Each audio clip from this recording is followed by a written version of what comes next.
My father sold his tools to buy me a place in this line. Every hammer, every file, every clamp he had used for 30 years. He got 900 marks for all of it, and 900 marks is exactly what the Ninth Gate Academy charges a commoner to walk under the arch. I am 22. In this country, magic wakes in a person at 20, and if it wakes in you at all, you get one measuring in your whole life. Miss it, and you spend the rest of your years mending other people's fences for coppers. The line starts at the bottom of the hill and climbs all the way to the black arch at the top. 2,000 of us today. The noble families sit up there under white awnings with cold water and chairs, and the rest of us have been standing in the sun since before dawn. My shirt is stuck to my back. The man in front of me fainted an hour ago, and nobody dragged him out, because if you step out of the line, you lose your place, and if you lose your place, the academy keeps your fee. A voice hisses at me from the ditch beside the road. Cade, over here. It is my sister Pia, 14 years old, flat on her belly in the weeds with a clay jug pressed against her chest. You are supposed to be at home, I whisper. She pushes the jug up into my hands and grins with her whole face. Father said no and mother is dead, so that makes it 1 against 1, and I win ties. The water is warm and tastes like the inside of the jug, and it is the best thing I have ever swallowed. Pia watches me drink with her chin on her fists like she is watching a play. How many knits do you think you have? She asks. Threads, I tell her. They are called threads. 40 is normal for a first year. Cassius Vale pulled 300 last spring, and they put his name on a wall. Then pull 400, she says, like it is a thing you decide. I laugh at her and it comes out shaky, because the truth is, I have never felt one single thread in my life, and I have been reaching for 2 years. A shadow drops over both of us. It belongs to a wide man in a good coat who is sweating through it, and I know the face before I turn, because that face has been in our kitchen 4 times this year. Halder holds paper the way other men hold knives. Your father signed for 1,100 marks against the shop, he says. Interest runs at 1 part in 10 each month. That is 110 marks by the new moon. I tell him the shop is not worth 1,100. He smiles and says he knows, and that is why the paper also names the house, and the house is worth exactly enough, and he has already had it counted. Pia goes very still in the weeds. I feel my ears get hot and my hands go tight around the jug, and I make myself set it down slowly instead of throwing it, because a broken jug costs money too. Pass the gate, boy, Halder says, and walk out a mage, and I will tear this paper up in front of you. Fail it, and I will still tear it up, but I will take the house first so I have somewhere dry to do it. He walks off up the hill toward the awnings. Nobody stops him. Money goes up the line and people go down it, and everybody standing in this sun has known that since they could walk. Then the line stops moving entirely because 4 horses come down it, not beside it, down the middle of it, and people fold out of the way like wheat. Cassius Vale rides the front one. He is 23. He is beautiful in the way a good sword is beautiful, and he pulled 300 threads at his measuring, which is the highest number this academy has written down in 9 years. His horse puts a hoof in the mud trench at the edge of the road and comes up filthy to the knee. Cassius looks at his own boot, and then he looks along the line, and then he looks at me. You, he says. Boots. He says it the way you say a word to a dog you have not bothered to name, and the whole hill goes quiet enough that I can hear the awnings snapping in the wind. I do not move. My heart is banging so hard I can feel it in my teeth. Behind me, somebody whispers, "Just do it," and somebody else whispers, "Do not," and both of them are terrified. I say no. It comes out much smaller than I wanted, but it comes out. Cassius does not get angry. That is what I remember. He gets interested, the way you get interested when a fence post talks. He swings down, walks over, and puts his hand flat on my chest. He does not push, he just leans, and 300 threads lean with him, and my knees fold like wet paper, and I go down in the road. The whole hill sees it. Pia sees it. He wipes his boot on my shirt, slow, both sides, and then he says the thing that I am going to carry for a long time. "Thank you," he says. "Now it is clean, and so are you." He rides on up to the awnings. I stay in the road for a second, and the shame of it is so hot and so total that for a moment I cannot see the hill at all, just white. Pia is crying in the ditch and trying not to let me hear it. I tell her to go home. She says no. I tell her again, harder than I mean to, and she goes, and that is worse than the boot. By the time the line gets me to the top, the sun is straight overhead and my hands have stopped shaking. The arch is black stone and taller than a barn, and under it stands the reader. The reader is a stone drum as wide as a cartwheel with a copper dish on top. You put both palms on the dish. The drum counts what you can pull out of the world and prints a number on a slip of paper. Proctor Dorn works the reader. He is 50, thin, and bored in a way that has taken him decades to build. He reads each number out loud in the same voice he would use for weather. A girl from the river district gets 31 threads and starts crying. Dorn tells her to move along. A merchant's son gets 52 and his mother screams like he won a war. Then Cassius, who does not have to line up, walks over for his second reading of the year because the school likes to put his numbers on the wall twice. 311. Dorn reads. The awnings applaud. Cassius does not even look at the dish. He looks at me, standing 11 places back with my father's fee paid and my shirt still printed with the shape of his boot. Then it is my turn. I put my palms on the copper and the metal is warm from 100 hands before mine. I close my eyes. I reach the way I have reached every night for 2 years. The drum makes a small sound like a swallow. Dorn picks up the slip, holds it at arm's length, and squints. Then he does something he has not done all morning. He laughs. 0, he reads out. Not a low number. 0. The dish did not move at all, and then he says it again louder, for the awnings, because that is who he works for. 2,000 people laugh at once. It is not one sound. It is a wave that starts at the top of the hill under the white cloth and rolls all the way down through the commoners, who are laughing because they are so relieved it is not them. I keep my hands on the dish like an idiot. My whole body has gone cold in the middle of a hot day. Somewhere behind me, a man says he stood in that sun for 6 hours for that, and other men laugh harder. Then I say the only thing left, my fee. My father paid 900 marks. Dorn is already writing in his book. The fee is for the measuring, he says. You were measured. I hear myself getting loud. He sold his tools, every one of them. Dorn does not look up. Then he sold them for a measuring, and he got one, and if he wanted a mage, he should have made a better son. A woman comes down from the awnings. She is maybe 50, in gray silk, and she moves through the crowd like the crowd is furniture. Lady Sabine Vale, who sits on the board and who is Cassius Vale's aunt. She looks at my slip, and her face does something almost kind. Zeros are a burden on the ledger, she says to Dorn. Write it in. A candidate reading 0 pays double, since he uses the same hour of the same reader and returns nothing to the school. Dorn writes it in. Just like that. 1,800 marks in a sentence in the time it takes to say a sentence, and the awnings nod along like she has said something wise about drainage. I ask her how a man pays 1,800 marks with no tools and no shop. She says that is a question about him and not about the school, and she has already turned around, and my question hits her back. Cassius comes down the steps with his boots in his hand, both of them. He holds them out to me and the crowd goes quiet again because they can feel a good ending coming. Carry these out for me, he says, all the way to the road. Do that and I will pay your double fee myself, in front of everyone, right now. I look at the boots, I look at the hill full of people, I think about Pia in the ditch and Halder counting our rooms, and my father's empty bench with the clean rectangles in the dust where the tools used to sit. I take the boots.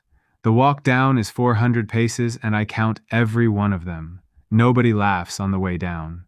That is what I remember later, when I remember all of it. On the way down, they are silent, and that is much worse. At the road, Cassius takes the boots back and drops 1,800 marks into Dorn's book with a wave, and everyone agrees he is generous, and that is true, he is. Generous is cheap when you have 300 threads. I walk home along the cliff road. The sun is going flat and orange over the quarry, and my hands smell like another man's feet, and I keep having to stop because my chest will not do breathing properly. Halfway along there is the water gate, an old thing with a wheel the size of a house that lifts the sluice for the lower fields. 2 men crank it every evening. Tonight it is 1 man, and he is drunk. The pawl slips. I hear it go, and I look up.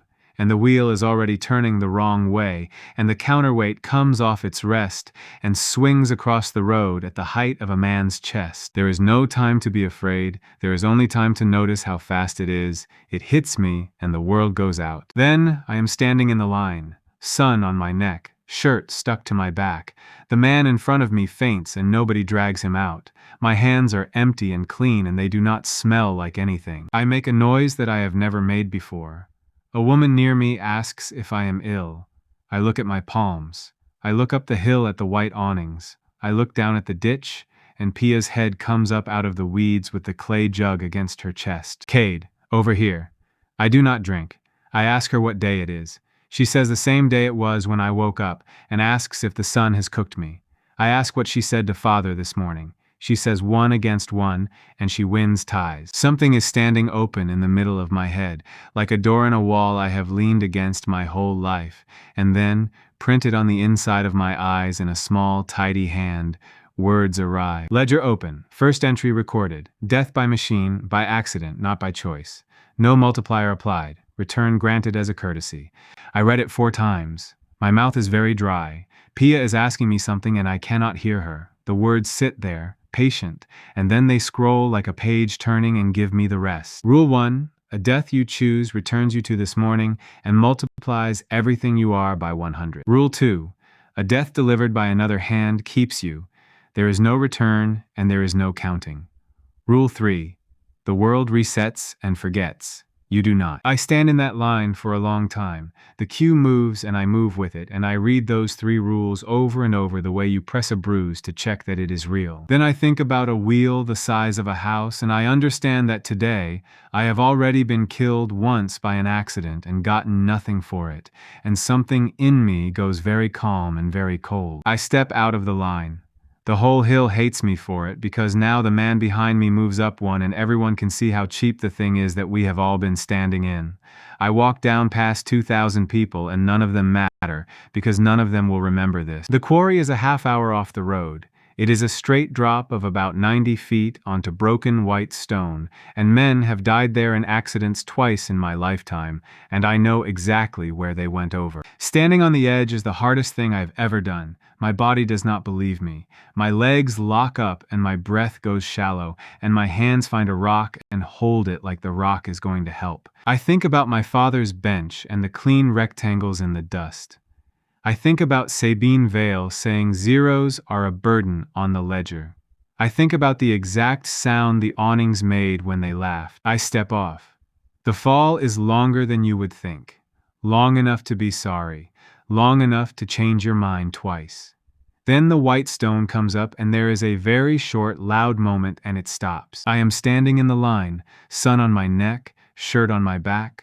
The man in front of me faints, and my whole body is singing like a struck bell, from the soles of my feet to the roots of my hair, and I have to lock my knees to stay upright. Second entry recorded. Death by choice. Multiplier applied. Current standing, 100. I hold my hand up in the sunlight, and it looks like the same hand. I close it slowly. Then I reach down and pick up a stone from the roadside, a gray lump the size of a loaf, and I squeeze. It comes apart in my fist like a dry biscuit, not crushed, powdered. Gray dust runs out between my fingers and blows off down the hill, and a farmer behind me stares at my hand and then at the ground. 100, I say out loud. 100 times a man who could not lift 1 thread is still a man who cannot lift 1 thread, but it is not threads anymore. It is meat and bone and whatever else the counting counts. Cade, over here. Pia's head comes up out of the weeds with the jug. I look at her for a second too long, because she is exactly the same, down to the grass in her hair and the chip in the clay, and she has no idea that she has already handed me that jug twice. I take it, I drink, I tell her thank you properly, and she gets suspicious immediately, because I have never in my life said thank you properly to my sister. Then I go back to the quarry. The second time I do not need a rock to hold. The third time I do not slow down at the edge. By the 4th time I have stopped calling it dying in my head and started calling it stepping. Third entry. Multiplier applied, standing 10,000. Fourth entry. Standing 1,000,000. Somewhere around the 6th, I understand that I am being stupid, and that this is going to be the most important thing I ever work out. So I sit down in the weeds on the same morning for the 9th time, and I think it through properly. The quarry cost me a half hour of walking each way, plus a climb. Call it 70 minutes a death. If I want 1,000 deaths, I need 70,000 minutes, and I do not have 70,000 minutes, because at sundown, the day ends, and I do not know what happens then. I need a cheaper death. So I spend the 10th loop shopping, that is the honest word for it. I walk this hill I have walked my whole life, and I look at every single thing on it with one question, and the question is, how fast? The mill race is fast, but you have to wait to drown. The forge fire is fast and cheap, but the being on fire takes longer than you would hope. The 50-foot rail bridge over the cut is close, but the trains are hourly. Then I find it.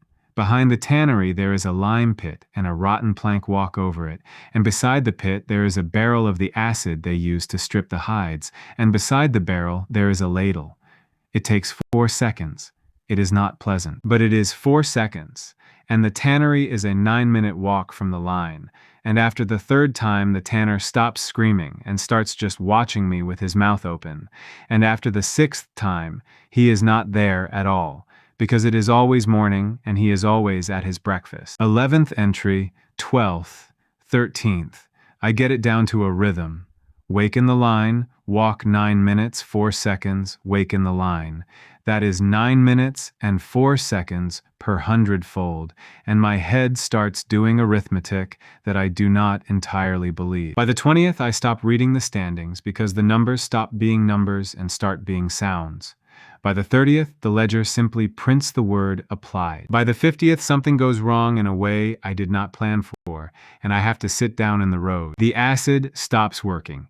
I am standing in the lime pit up to my shins with a ladle of the stuff running down my face, and it hurts, and then it stops hurting, and then I am just a man standing in a pit being rained on by something that used to be able to kill him. 51st entry rejected. Method insufficient. Multiplier not applied.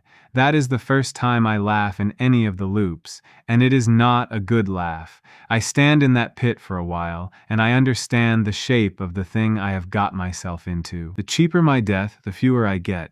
Every 100-fold I gain closes a door behind me. So, the mornings change.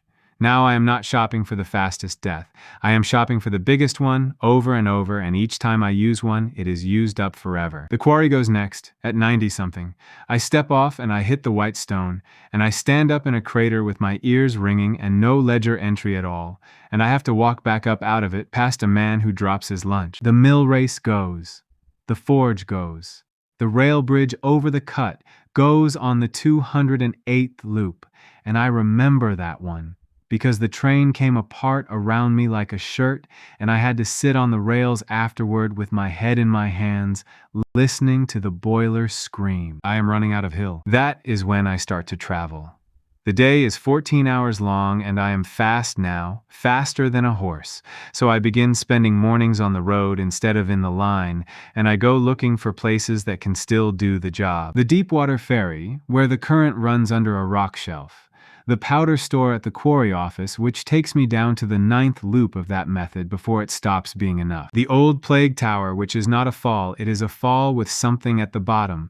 311, 400, 506. At 506, I sit in the weeds beside my sister on a morning she has lived once, and I have lived 506 times, and I let her tell me the thing about winning ties.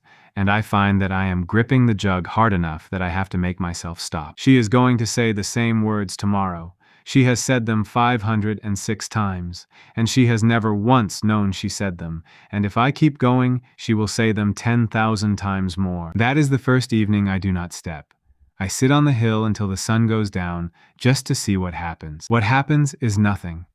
The dark comes, the awnings come down, the last candidates go home, and I fall asleep in the grass like a drunk, and I wake up in the line with the sun on my neck and the man in front of me fainting. So the day is a room with one door, and I am the only one who can see it. I get up and I go find something big enough to kill me. The mountain road north of the quarry runs up to a pass where they keep a war engine from the old border years.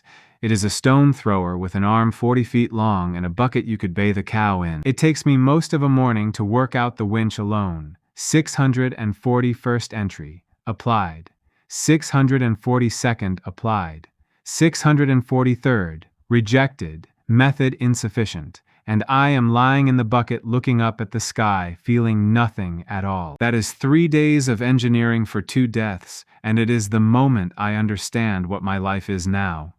I am not a man who is getting stronger. I am a man whose job is finding new ways to be destroyed. And the job gets harder every single time I do it well. I get careless in the 600s. That is the honest word. I am walking under the loose face of the cut, and a slab comes off the wall above me, 20 tons of it, and I look up, and I think good, and I stand still. The slab hits me and breaks. I am standing in a pile of gravel with my shoulders up around my ears, and the ledger prints one line and the line goes into me like a nail. Delivered by another agent. Rule 2 applies. No return would have been granted. I sit down in that gravel and I shake for 10 minutes because I had it backwards. In my head I had been thinking that every death was free and every method just wore out. But that slab did not wear out. That slab was another hand, and if I had been one loop weaker, it would have taken me off the board forever. And the only thing that saved my life was the exact power I was trying to spend. After that, I am careful in a way I have never been careful about anything. I check every method twice. I do not stand under things. I do not walk in front of things. I do not fight anything that can fight back, ever. Because a thing that can kill me is a thing that ends me. So I have to build my deaths myself, with my own hands, from the first bolt. I steal the quarry crane on the 700th loop. Not steal exactly, since the world puts it back every morning. I rig the block and the counterweight into a press, and I lie under it, and I cut the rope, and it works 9 times before it stops working. At 800, I dig. There is old fire under this mountain and everybody knows it, because the springs on the east side come out hot enough to scald a pig. I go down through the mine works with a lamp and a bar, and I keep going down until the rock is too hot to touch. That gives me 11. Then it gives me nothing, and I stand in a red glow at the bottom of the world with my clothes burning off me, perfectly comfortable, and I climb back up in the dark, being nothing but furious. The sea gives me 4. There is a shelf off deep water where the bottom drops away into black, and I take a stone in my arms and I walk out along it and I keep walking until the light goes, and I stay there. Drowning is the worst of all of them. Fire is fast, falling is honest. Drowning is a long argument with your own body that you have to lose on purpose, and after the 4th one I sit on the beach until the sun sets rather than do it a 5th time. That is the loop I start talking to myself out loud. And I notice that I am doing it, and I decide that I do not care. By the 1000th, I have a routine and a list. The list lives in my head because paper does not survive the morning. Nothing survives the morning except me. By 2000, my problem is not the dying. My problem is the day. Every method I invent takes longer to build than the last one, and I only get 14 hours, and I am spending 11 of them with a shovel. By 3000, I am building machines that a village could not build, out of parts I carry in one hand in half a morning, alone. I want to say something about what that does to a person. When you have died 3000 times, the word stops working. It is not brave and it is not sad. It is a task. You wake up, you eat something because your body still wants it, you walk to the site, you check your rig, and you go. The thing that gets me is not the dying. It is the mornings. Because every single morning Pia hides in that ditch with the jug, and my father says the thing he says about my mother's ring, and the man in front of me faints in the sun, and Cassius Vale rides down the middle of the line. 3000 times I hear that horse. 3000 times I watch that boot come up out of the mud trench, and every one of those 3000 times, in a world that only I remember, I have to decide again what I am going to do about it. I stop doing anything about it around 400. It costs time, and it changes nothing, and by morning it never happened. Around 2000, I start doing something about it again, but not for him. I do it because I notice that when I let it happen, I feel like a man who has been rained on, and when I do not, I feel like a man. So on some mornings I take his horse by the leg and set it down in the ditch with him still on it, and I walk away without a word while the awnings scream. And on other mornings I am tired, and I let him wipe his boot on me, and I go to work. Neither one has ever once mattered by sundown. That is the part I cannot make anyone understand, and there is nobody to make understand. Somewhere past 5,000 the world runs out. I have used every deep place, every fire, every engine, every press, and each one is a door I closed with my own hand. 51st, 79th, 90th, 208th, 300, 411. Rejected, rejected, rejected. I stand at the bottom of the old plague tower on a bright morning at 5,040, and I have nothing left to try.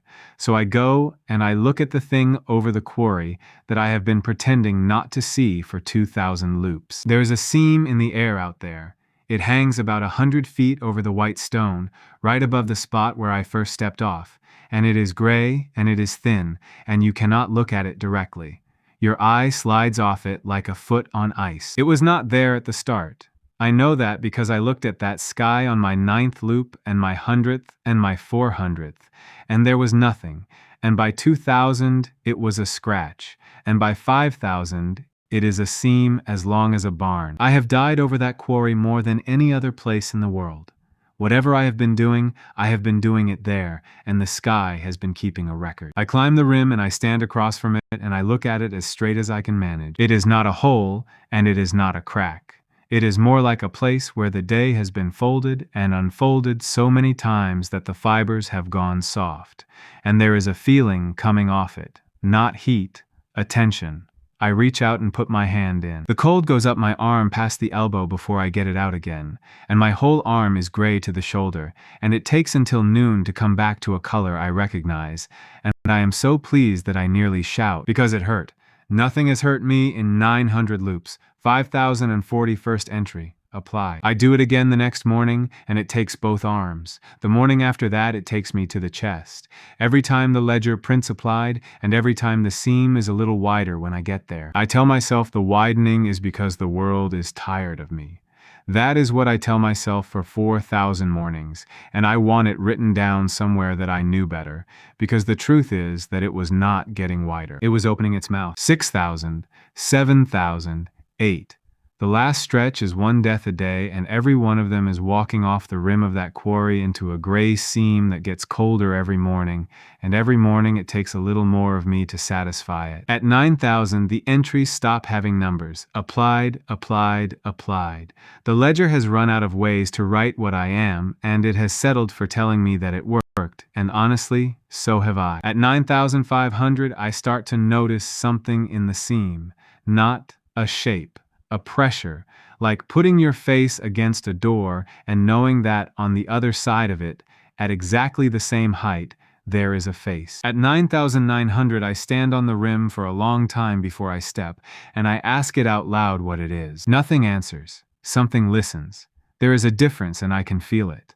On the last morning, I walk out to the quarry in a mood I have no name for, because I have counted this down for weeks, and now the counting is nearly finished, and I do not know what a man does after that. I step off the rim into the seam for the 10,000th time. It does not hurt. It is not cold. It is warm, and it holds me the way water holds you, and for a fraction of a second, something goes through me from the inside like a hand going through a coat pocket. Then I am standing in the line, sun on my neck, shirt stuck to my back. The man in front of me faints and nobody drags him out. And the ledger prints one line, and only one, in the same tidy hand it has used for 10,000 mornings. 10,000. Enough. I stand in that line and I wait to feel it, and I do not feel anything. No bell, no singing in the bones. Just a hill and a queue and 2,000 people and the smell of hot dust. Then I breathe out. The dust on the road in front of me flattens for 30 feet, not blows away, flattens like a hand pressed it down, and lies there in a long, clean stripe pointing away from my mouth, and 100 people turn around. I shut my mouth very carefully, and I do not breathe again for a while. The woman behind me is looking at the stripe, and then at me, and then at the stripe. I tell her it was the wind. She says there is no wind. I tell her I know, and I get out of the line. I go down the hill slowly, and I mean slowly, because I have just worked out that I have a problem, and the problem is going to be with me for the rest of my life. I put my hand on the gatepost of the tannery yard to steady myself. The post is a foot of solid oak set in stone. It comes out of the ground, not snaps. Comes out with 8 feet of it that was buried and a spray of packed earth, and the gate swings after it, and the whole fence goes over in a wave down the length of the yard, and I am standing there holding a tree. I put it down as gently as I know how, and it drives a foot into the road. Cade, over here. I turn around and Pia is in the ditch with the jug and her chin on her fists, and my heart does something painful, because I have not answered her in 9,000 mornings. I go over, I crouch down, I reach out to take the jug and I stop with my hand 3 inches from it, because I have just understood exactly what will happen to that jug and to the fingers holding it. I sit down in the weeds instead, and I put my hands flat on the ground where I can see them, and I say her name. She asks me what is wrong. She says I look like Father looked when the shop went. And she says it in a small, careful voice, and she puts the jug down between us and pushes it over with one finger and takes her hand away. I look at the jug on the grass. Clay, chipped at the lip, warm water in it, worth about 2 coppers. I have crossed the seafloor and stood in the fire under a mountain and walked into a hole in the sky 10,000 times, and I cannot pick this up. That is the day I start over. Not with power, with a cup. It takes me until noon. I get my thumb and 1 finger onto the rim, and I hold it the way you hold a moth, and I feel the clay give a little under my grip, and I stop, and I breathe, and I lift. I lift it about 4 inches, and I set it down, and the bottom of it cracks in a neat ring anyway. Pia says that is fine. It was already chipped. She says it too fast and too kindly, and I can hear that she is a little afraid of me, and that is the exact moment I decide what the rest of my life is going to be about. Before I am ever going to be frightening, I have to be gentle. So I spend the day learning to hold things. I hold a stick, I hold a fistful of grass, I hold my own wrist, and I have to stop because I feel the bones start to go. By evening, I can carry an egg. By full dark, I can put a fly on my finger and let it walk off again on its own legs, which took me 11 flies, and I'm not going to say what happened to the first 10. And through all of it, there is one thing sitting in my chest that will not settle.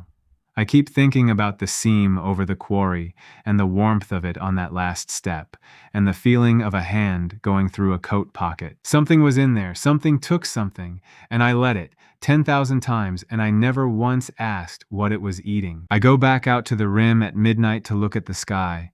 The seam is gone, the stars are clean. There is nothing over that quarry but air, and for 1 whole minute I am relieved. Then I work out what it means for a hole to be closed, and I am not relieved at all, because a hole that is closed is either a hole that is healed or a hole that something has finished coming through. I do not sleep.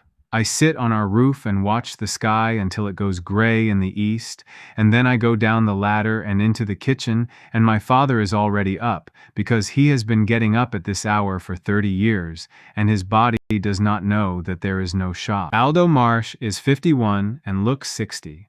He is sitting at the table with his hands flat on the wood in front of him, and he is looking at them, and I know exactly what he is doing because I have watched him do it 10,000 mornings. He is checking that they still work. That is all. He opens them and closes them and turns them over, and then he decides they are fine, and then he has nothing to do with them until tomorrow. I say good morning. He says the fee is paid and the receipt is in the tin, and do not lose the tin. Then he says the other thing, the thing he says every morning, which is that he kept my mother's ring back out of the sale, and that if it comes to it, that will feed us for a month. For 10,000 mornings I have said thank you and gone out the door. This morning I sit down across from him instead. I ask him what the tools went for, one by one. He looks at me like I have asked him to undress. Then he tells me, the bench planes at 40 marks, the set of chisels at 70, because they were his father's, and the steel was better than anything you can buy now. The big vise at 110, the rest by weight. He gets quieter as the list goes on. When he finishes, he says 900 and puts his hands flat on the table again, and I look at the 4 clean rectangles in the dust on the wall where the saws used to hang. I tell him I am going to get them back, all of them, by name, from whoever has them, and I am going to hang them on that wall myself. He tells me not to make promises to make myself feel better. He says it kindly. That is what makes it land, and I sit there with my ears burning, because he is right about the man who said that to him yesterday, and wrong about the one saying it now. Then Pia comes down the stairs with her boots already on, and the jug already filled, and pretends she is going to the market. I tell her to bring 2 jugs because it is going to be a long day. The road to the hill fills up behind us. It is the same crowd it has been for 10,000 mornings, and I know a frightening amount about them. I know that the woman with the yellow scarf is going to read 29 threads, and that her husband is going to be unkind about it on the way home. I know that the boy from the river district with the cough is going to read 61, which is very good, and that he is going to faint from the heat before he finds out. And I know that at the 3rd milestone, a wide man in a good coat is going to step out of the crowd with a piece of paper. Halder is right on time. He starts the speech about 1,100 marks against the shop, and 1 part in 10 each month, and how kind he is being, and I let him get about half of it out. Then I ask to see the paper. He does not want to hand it over. I hold my hand out and wait, and something about the waiting makes him do it, and I stand there in the middle of the road and read my father's ruin all the way through. It is a good paper. Whoever wrote it was better at this than my father. It names the shop, it names the house, it names the tools, and it takes the interest monthly from the day of signing rather than the day of default, which is where the 1,100 came from in the first place. But there is a line at the bottom, in the same hand, that says the debt is secured against the borrower's trade. I ask Halder what happens to a debt secured against a trade when the trade is sold to satisfy the same debt. He says that is a lot of long words for a boy with no thread. I tell him it is a question, and I will have an answer today, and I hand him back his paper, and I hold on to it for a second longer than he expects when he pulls. He pulls harder. It does not come. He goes red in the face and pulls with both hands, and his heels come up off the road, and I look him in the eye and let go, and he sits down in the dust with his own paper against his chest. Nobody in the crowd laughs. They all know who he is, but I hear about 40 people breathe in at once, and I put that away somewhere, because I am going to need it later. Pia says nothing until we are past the milestone. Then she says that was different, and I tell her the sun is hot, and she says he weighs more than father and you did not move, and I tell her again about the sun. The hill looks exactly the way it has always looked. The white awnings, the chairs, the cold water going up and the fainting going down. I take my place 3/4 of the way back, and I stand in it like a man who has never stood anywhere else. I am not going to skip the line. That matters to me, and I could not tell you why. At the 4th hour, the horses come down the middle. I have watched this 400 times from inside the line, and 6,000 times from the ditch, and once from the top of the arch, and I still feel my stomach turn over, and that is worth knowing about myself. Cassius Vale's horse puts its hoof in the mud trench and comes up filthy to the knee. He looks at the boot. He looks along the line. He looks at me. You. Boots. The hill goes quiet the way it always does. Behind me, the same man whispers, "Just do it." Somewhere down the slope, a girl says something I have never been close enough to hear before, which is that he did that to her brother last spring. I say no. Cassius swings down. He walks over with that easy weight that everybody in a white awning has, and he puts his hand flat on my chest, and he leans. 311 threads lean with him. Nothing happens. I want to be honest about that moment, because it is the first one of my whole life. He is leaning on me with everything he has, and I am standing in the road, and I can feel his hand there the way you feel a leaf land on you. His face changes very slowly. First he leans harder, then he puts his shoulder into it, then he steps back and looks at his own hand, and then at me, and I watch a young man who has never in his life met a thing that did not move try to work out what has just happened to the world. He gets angry, which is the wrong choice, and he swings the boot up to wipe it on my shirt. I catch his ankle. I am so careful. I have practiced on flies. I take his ankle out of the air the way you take a cup off a shelf, and I hold it there at the height of my hip, and I hold it exactly still. He hops. That is the thing that finishes him, in front of 2,000 people. Cassius Vale, 311 threads, name on the wall twice, hopping on one leg in the road with a stranger holding his foot. He goes for me with his other hand. I catch that too. Now I am holding one ankle and one wrist, and he is bent like a man reaching for something under a bed, and he cannot move at all, and the hill starts making a sound I have never heard from it. I lean down, and I say something to him that nobody else hears. I tell him that I have watched him do this 400 times, and that I am not going to hurt him today, and that neither of those two facts has anything to do with mercy. Then I let go, and I step back into my place in the line. He does not come at me again. He stands there breathing, and looks at his hand, and gets on his horse without a word, and rides up the hill, and the whole way up, he does not look at anyone. And I have made my first mistake of the day, and I know it before he reaches the top. Because I meant to be quiet. That was the plan. Stand in the line, take the zero, do the day in small, careful pieces. And instead, 2,000 people have just watched a nobody hold the strongest student in the 9th gate off the ground with 2 fingers. The awnings are already moving. People are standing up under them. Someone comes down through the crowd fast, not gracefully. She comes down the way a cart comes down, straight through the middle, and people get out of her way without being asked. She is about 30, in academy black with the red cord of the combat wing, hair pulled back so hard it looks painful, and she has the expression of a woman who has been dragged out of the shade to deal with something stupid. She looks at Cassius riding up. She looks at me standing in the line. She looks at the ground between us where his heel has dug a hole in the packed road from the hopping. Then she kicks me in the shin. It is a professional kick.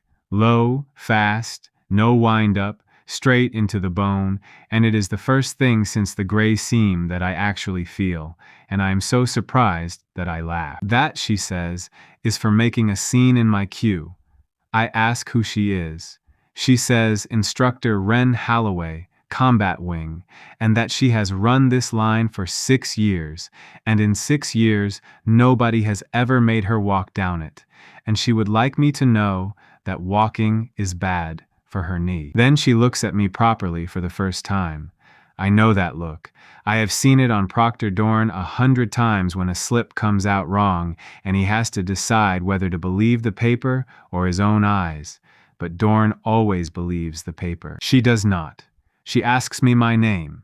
I tell her. She asks me my number, and I tell her I have not been measured yet, and she says good, and stands beside me in the line, in the sun, in her black coat, for the next 2 hours. She does not speak to me the whole time. She just stands there with her arms folded, looking at the back of my head, and every so often I hear her shift her weight off the bad knee, and I have to work quite hard not to say the thing I know about that knee, because I do know. I know that she took a spear through it 11 years ago at a place called Fen Crossing, and I know she does not talk about it, and I know because on my 2000 and somethingth loop, I sat in a tavern in the lower town and listened to 2 old soldiers talk about her for an hour. She has met me for the first time this morning.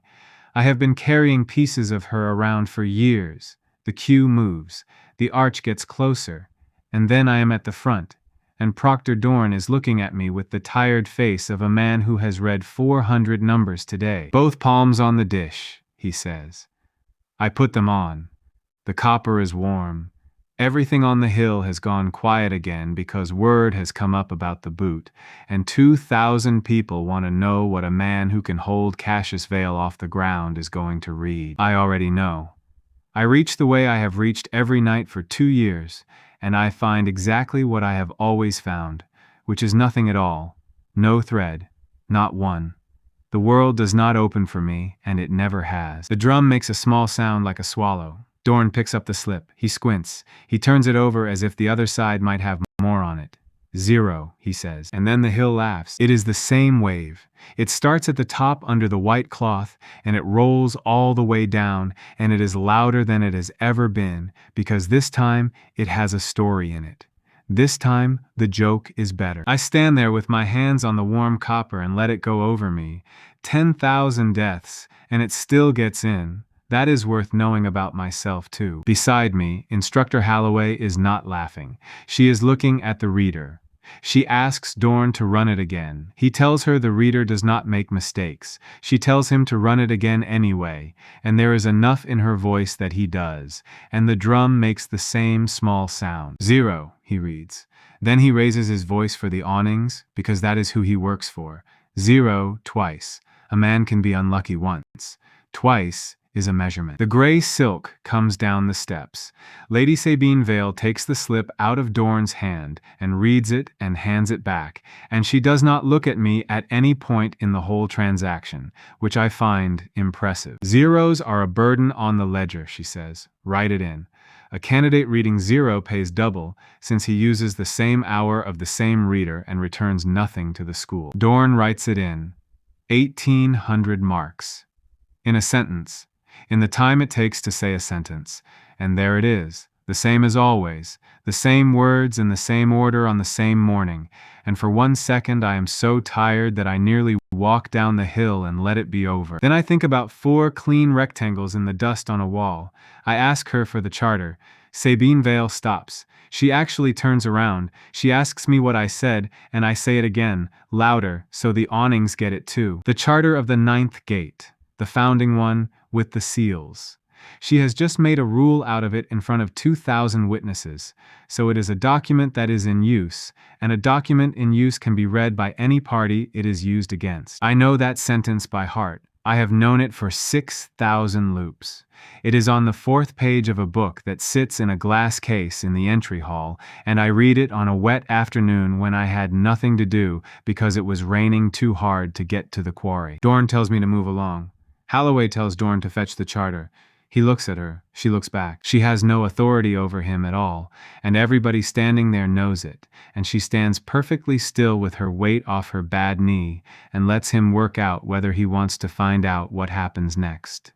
He fetches the charter. It comes up the hill on a cushion carried by 2 porters, because of course it does, and it is opened on a folding table under the arch with a linen cloth under it, and half the awnings come down the steps to watch. I turn to the 4th page. The ink is brown, and the letters are the old shapes, and I read it out loud, slowly, so that everyone standing on that hill hears it in a voice they can understand. Any candidate refused a seat may claim one in the ring. He shall stand against a student of the school for the space of 300 breaths. If he stands, the seat is his, and his fee is returned in full. If he falls, he forfeits. Then I close the book, and I look at Sabine Vale. She is not surprised.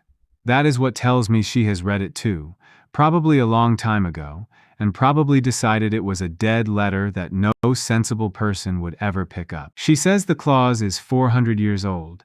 I say the charter is 400 years old, and she was using page 11 of it about 90 seconds ago, and either the book works or it does not. Dorn says nothing. He has gone the color of paper.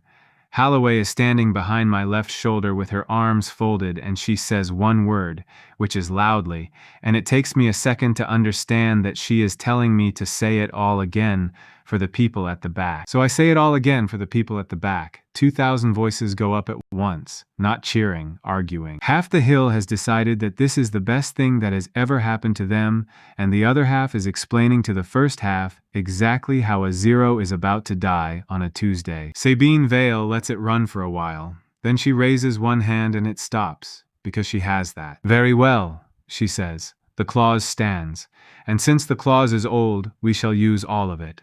She takes the book back off the table and turns the page herself and reads the next line, and I feel the ground move. The forfeit, she reads, shall be all that the candidate brought to the gate. She closes the book and finally looks at me directly for the first time in 10,000 mornings. You brought a fee, she says. You brought a father's mark on a lender's paper. You brought a house standing surety on it, and a sister living in the house. If you fall, all of it goes to the school's account, and the school will settle with your lender at its leisure. The hill goes silent again. Down in the crowd, Halder has stopped in the middle of the road with his good coat open, and he is doing the arithmetic on his fingers, and he is smiling. I ask her who I am standing against. She does not answer, because she does not need to. Cassius Vale is already walking down the steps, unbuckling his coat, and handing it to a servant and rolling his cuffs. He has not said one word since the road. His face is completely closed. Somebody in the crowd calls out that it is not a match, it is a killing. Holloway calls back that killings are also not permitted in the charter, and asks Sabine whether the school intends to observe that part too. Sabine says the school observes all of it. They set the ring in the flat ground inside the arch. It is a circle of white sand 30 feet across with a rope around it, and there are marks in the sand from the morning's exhibitions that nobody has raked out. I step over the rope. The sand is hot through my boots. Holloway catches my elbow on the way past and pulls me down so she can say something in my ear, and she says it fast and flat, like a soldier. He opens with the hand. He wants your chest so he can put you on your back for the crowd. Do not let him move you off your line. If you go down, you will not be allowed to get up, whatever the book says. Then she lets go and says the thing that stays with me. And if you are about to do something that gets you killed, do it where I can see it. I tell her I will try. 300 breaths, Dorn calls. He will count them. Nobody trusts him to count them. So Holloway takes a stick and starts scratching a line in the sand at the edge of the ring for every 10, and the whole hill counts along with her out loud, which is not in the charter at all. 1. Cassius comes across the sand fast, and he is very good. He is better than I expected, and I have watched him spar in the practice yard 11 times from a rooftop. He puts his hand flat on my chest, the same as the road, and this time he does not lean. He pushes. 311 threads go into my sternum all at once, and it is like being shouldered by a friendly dog. I do not move. Not an inch. Not a stagger, not a shift of weight, and I make sure that my feet stay exactly where they started, because I want the marks in the sand to be clean when this is over. 9. 10. He hits me in the jaw with everything he has. My head does not turn. He hits me twice more, and then he stops hitting my head, and he steps back, and there is something happening behind his eyes. Under the awnings, Sabine Vale sets down her cup and stands up. Cassius changes. He stops trying to knock me over and starts trying to break me, which is a different thing entirely. And now I see what 300 threads actually means when a man stops performing. The air over the sand goes hard. He pulls the world in, and the light bends around his hands, and when he strikes the next time, it is not a punch, it is a bar of pressure that hits me in the chest and goes out the other side. The rope behind me snaps. 2 men in the front row go over backward. The sand in a line behind me lifts clean off the ground and hangs in the air. 60. 70. I am still standing where I started. I have not raised my hands once, and that is the part the hill cannot get past. Someone starts shouting at me to fight back, and about 10,000 people take it up, and I keep my arms at my sides and my feet where they are, because if I raise a hand, I have to decide how hard, and I do not trust myself yet. I can hold an egg and I can hold a fly, but I have not yet found out what my open hand does to a man, and I am not going to find out in front of his aunt. Cassius knows something is wrong now, not that he is losing, that the shape of the day is wrong. At 140, he stops and stands there breathing hard with sweat running off his chin, and he asks me a question in a low voice that only I can hear. He asks what I am. I tell him the truth because it will never be a better time. I tell him I am the man who has been standing in that line all morning for 10,000 years. He does not understand it. He was never going to. But he hears something in it, and he steps back and puts both hands out, and he pulls hard enough that the awnings up on the hill snap toward him like sails. 200. What he does at 200 is a real thing. It has a name, and it is not taught to students, and I find out much later that he learned it from a book his aunt keeps in a locked room. It comes down out of the air as a white line, and it lands on me from directly above. The sand under my boots turns to glass in a circle wider than my shoulders. The noise flattens the whole hill. Half the front row is on the ground. When it clears, I am standing in a glass dish about 2 inches deep with my clothes smoking and my feet where they started. 210, Holloway calls out, and her voice cracks doing it, and I hear her scratch the line in the sand. That is when the crowd stops shouting at me to fight back. 240, 260. Cassius is done and everybody knows it.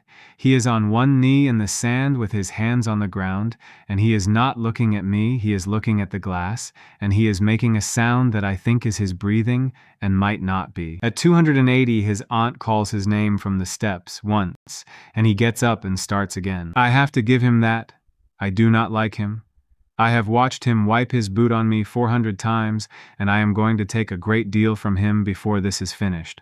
But at 280, with nothing left, he got up. 300. Holloway scratches the last line and throws the stick down, and the hill comes off its hinges. I do not move for another few seconds because I do not entirely believe it is over, and then I step out of the glass dish, and my boot leaves a print in it, and I walk to the rope, and the noise gets worse. 2,000 people who laughed at me an hour ago are screaming my name, and they do not know they are doing it. That is the thing about crowds, and I will never trust one again. Down the slope, near the third row, an enormous young man in a carter's shirt is standing on a barrel with both fists in the air, roaring at the top of his voice. He has never met me in his life. Dorn declares the stand complete because he has no choice, and he does it in a voice like a man reading his own sentence. The seat is granted. The fee returns in full. Sabine Vale does not applaud and does not scowl. She stands under the awning and watches me the way you watch a river that has come up over the road, and I understand that she is not humiliated at all. She is recalculating. She sends the fee down in a leather bag, 900 marks, counted, with the school seal on the string. And then she does something clever, which I did not expect, and which tells me exactly what kind of enemy I have. She has the porters carry the folding table down, and she has Dorn write in the roll in front of everyone. Cade Marsh. Draw, 0 threads. Class, gray. Gray is the commoners' class. It is where the school puts the low numbers, the charity seats, and the ones who are only there because a rule made them. They train in the old stables, and they are not permitted in the tower, and in 9 years, not one of them has ever finished a course. She has given me the seat and taken the school in the same movement, and she has done it in writing, and she has done it while the crowd is still cheering for me so that nobody hears it happen. I put the bag of marks under my arm, and I go and find my sister. Pia is standing on the low wall by the road with both jugs empty and her mouth open. When she sees me, she does not run over. She sits down on the wall very suddenly like her legs have gone, and when I get there she hits me in the arm as hard as she can, twice, and then holds on to my sleeve. She asks me if it hurt. I tell her the shin did. She asks what shin, and I look up the hill, and Instructor Holloway is standing at the rope watching us with her arms folded. I go back up. I tell her thank you for the counting. She tells me the counting was for the school and not for me, and that if I ever make her walk down that hill again, she will put me through the fence herself. Then she asks the question she has been holding since the second reading. She asks what the reader missed. I tell her the reader did not miss anything. It read me true. I have no threads. I have never had one, and I never will. And if she puts me on that dish every day for a year, it will say 0 every time. She looks at the glass dish in the sand behind me with a boot print in it. Then explain that, she says. And I stand there for a long moment, because I have never told anybody, and there is nobody in the world I can tell, and this woman has known me for 6 hours and stood in the sun beside me for 2 of them. I tell her I cannot. Not yet. She takes that better than I deserve. She says fine, and that every soldier she ever trusted had one thing they would not say, and the ones with none were liars. Then she tells me to report to the stable yard at first light, and that if I am late, she will start without me. Start what? I ask. Your training, she says. You stood 300 breaths without raising a hand. That is the single worst piece of fighting I have ever watched, and I have watched drunks. We go down the hill in the last of the light with 900 marks in a leather bag, and my sister carrying 2 empty jugs, and I make her stop at the crossroads because I want to go the other way. Wick's pawn shop is on the lower street behind the tannery, and it smells of oil and old coats. Wick himself is a small, worried man who has been buying other people's mornings for 20 years and has never once enjoyed it. He knows me. Everyone in the lower town knows me by now because news comes down a hill faster than a man does. I ask about a set of chisels sold 9 days ago. Wooden handles worn to the shape of a hand, the maker's stamp a small crown. He tells me they went the same afternoon. I tell him I know where they went, and I put the bag on the counter, and I tell him to send a boy for them tonight, and I will pay whatever the holder asks, plus 1/3 for the trouble, and I would like the bench planes and the vice too if they are still in town. Wick opens the bag and counts, and his hands are shaking a little. He asks if this is the school's money. I tell him it is my father's money coming home. Pia is standing by the door pretending to look at a shelf of dead men's watches, and I can see her ears going red, and she does not turn around once. We get back after dark. My father is at the table with his hands flat on the wood. I do not say anything. I put the bag down in front of him with what is left in it, and I sit and I wait. And after a while he asks me in a very careful voice where a boy gets that much money in one day. I tell him about the charter and the ring and the 300 breaths. I leave out the fact that I could not be moved. I say that a rule saved me, which is true, and that a woman with a bad knee counted for me, which is also true. He listens all the way through.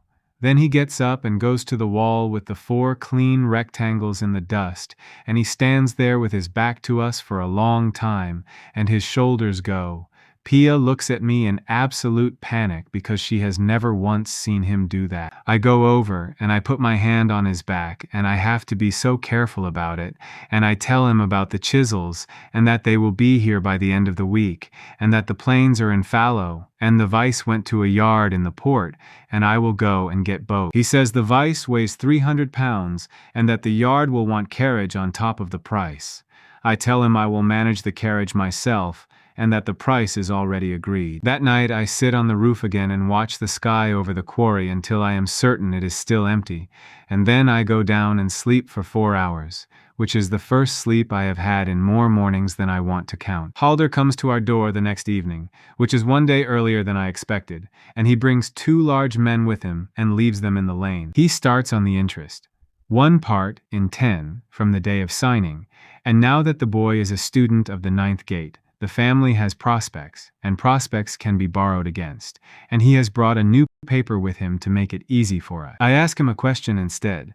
I ask him who bought my father's tools at Wick's counter on the 6th of last month. He says he has no idea.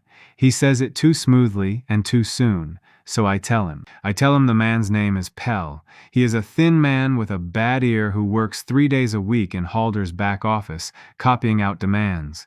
He paid Wick 440 marks for a lot that Wick valued at 900, and the sale is in Wick's daybook on page 104. Halder does not move. His whole face stops. I have known this since the 3000th loop.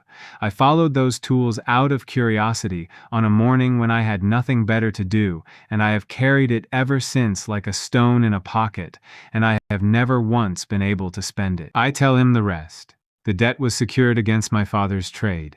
The lender's own clerk bought the trade at half its worth through a broker, which means the security was taken by the lender at a price the lender set. There is a word for that in the county law, and it is not a polite word, and the penalty is the whole of the debt. Halder says I am a boy with no threads. I tell him that is true, and that it has nothing to do with anything, and that tomorrow morning I intend to walk into the magistrate's office with Wick's day book under my arm and a member of the academy staff beside me, and that I will bring my sister so she can watch. He stands in our doorway for about 10 seconds. Then he takes the old paper out of his coat and tears it twice and drops it on our step, and walks off down the lane without collecting his 2 large men who have to jog to catch him up. Pia picks the pieces up off the step and takes them inside and puts them in the stove and stands there watching them burn with an expression that worries me slightly. My father asks whether all of that was true. I tell him every word. He asks how I knew it. And there it is again. The thing I cannot say to anyone, sitting in the middle of my own kitchen. I tell him I had a lot of time to look into it, and he lets it go, because he wants to, and I hate that he wants to. At first light, I am in the stable yard. The gray class trains where the school used to keep its horses before the new stables were built on the north side. The roof leaks in 2 places. There is a rack of practice swords with the leather gone off the grips, and a row of stuffed posts that have been repaired so many times they are mostly rope. There are 11 of us. The biggest is the young man who stood on a barrel and roared at the ring, and his name is Bosk, and he is a carter's son from the river district who read 51 threads, which in the gray class makes him nearly a nobleman. He comes across the yard the moment he sees me and takes my hand in both of his, and shakes it until my shoulder moves, and then he tells 11 strangers that he was there, and that he saw it, and that he called it from the start. He did not call it from the start. He tells the story 4 times before noon, and by the 4th telling he called it from the start. The one with the highest number is a woman named Ilse Wren. 63 threads, which should have put her in the tower and did not, because her father owns a tannery, and Sabine Vale reviews the class lists personally. Ilse does not shake my hand. She looks at me the way you look at a hole in a road and says one thing, which is that a lucky day is not a talent, and that when I get us all noticed, she hopes I have thought about what the school does to gray students who get noticed. I tell her I have thought about very little else. Instructor Holloway comes in at first light exactly and finds 11 of us standing in a leaking stable. She tells us she has asked for this posting 6 years running and been refused every year. This year they gave it to her without her asking, and she would like us to think about what that means. It means they want you watched, Ilse says. Holloway says correct, and that she intends to do it properly. Then she works us until the middle of the afternoon, and I learn something about myself that no amount of dying taught me, which is that I do not know how to move. I can lift the roof off this building. I cannot throw a punch. When she puts me in front of a stuffed post and tells me to strike it at quarter force, I have no idea what a quarter of me is, and I hit the post, and the post is gone. Not broken, gone. The rope and straw come down 40 feet away in the paddock, and the wooden core is in 3 pieces, and one of the pieces is in the roof. The whole class stops. Bosk says something reverent. Ilse says nothing at all and folds her arms. Holloway walks over, looks at the hole where the post used to be set into the ground, and asks me in a level voice whether I would like to try that again at an 8th. I try it at an 8th. The next post survives, barely, and swings on its ropes with a fist-shaped dent in it. She has me do it 200 times. By the end of the afternoon, I can hit that post and leave a mark you could cover with a thumb, and my arms are shaking, not from the effort, but from holding back, which is a different kind of tired that nobody has ever had to explain to me before. She keeps me behind when the others go. She has a wooden cup and a jug of water, and she sets them on the mounting block and tells me to fill the cup. I fill it. I do not break either. It takes me 4 tries, and the first 3 break. And she says nothing while I sweep up the pieces with my hands because there is no brush. Then she asks me the question again, in a different way. She asks whether anyone taught me this, or whether it happened to me. I tell her it happened to me. She asks whether it can happen to me again. That is a much better question than the first one, and I have to sit down on the mounting block to answer it. I tell her no. I tell her that whatever it was, it is finished, and there is exactly none of it left. And if she asked me to do it again, I could not. She says good, and I ask why good. Because a man who can still get stronger will spend his life reaching, she says. A man who has finished has to learn what he is for. She picks up the jug and drinks out of it directly, which for some reason I find very difficult to look away from. Then she tells me to be here an hour before the others tomorrow, and she goes. I walk out through the yard in the blue part of the evening, and I am tired and hungry and something close to happy, and that is when I see it. Sitting on the flat top of the stable's water butt, in the middle of an empty yard, is a clay jug. It is a plain jug, chipped at the lip. There is warm water in it. And when I pick it up and turn it over, there is a crack running around the bottom in a neat ring, the way clay cracks when something has held it slightly too hard. I know that crack. I made that crack. I made it 4 days ago on a morning that no longer exists, in a world that was folded up and thrown away, sitting in the weeds with my sister on the 10,000th loop. That jug is not in this world. It cannot be. It was destroyed by the reset the way everything is destroyed by the reset, and its pieces are not anywhere, because the place they were is gone. I stand in an empty stable yard holding it for a long time. Then I take it home and I put it on the shelf, and I do not tell anyone, and I lie awake all night listening to the house, and in the morning it is still there. The hour before the others is the best hour of my day, and it takes me about 6 days to admit that to myself. Holloway does not teach me to fight in that hour. She teaches me to be careful, which she says is the same thing done slower, and she has a way of setting tasks that makes me feel like a child and a machine at the same time. Thread a needle. Carry a full bucket up the stable stairs without spilling. Take an egg from her hand while she tries to pull it away. Put your palm on my shoulder, she says, and push me back 1 step. Exactly 1. I put her through the stable wall on the first attempt. She lies in the broken boards for a second, gets up, brushes the plaster off her coat, and tells me that was 1 step for a mouse and about 40 for a woman, and asks whether I would like to try counting. She has the mason bill it to the school as storm damage. There has been no storm. Dorn signs it anyway because Dorn signs anything that lets him stop talking to her. By the 9th day, I can push her back 1 step. By the 12th, I can do it without her bracing. On the 12th day, she also stops calling me candidate and starts calling me Marsh, and I notice it, and I think about it far more than a grown man should. The rest of the school is a different country. The tower classes get the stone hall, the library, 2 hot meals, and an allowance of 6 marks a week. The gray class gets the stables, the leaking roof, whatever the kitchen has left at the end of second sitting, and no allowance at all, because the charity seats are supposed to be grateful. By the 3rd week, 2 of us have gone home. A woman called Neth, whose mother took ill, and a quiet man whose name I am ashamed to say I have to think about, because he sat at the back and did not speak, and one day the space was empty. 9 of us left. Ilse Wren does the arithmetic out loud one evening, standing on a feed crate so everyone can hear her.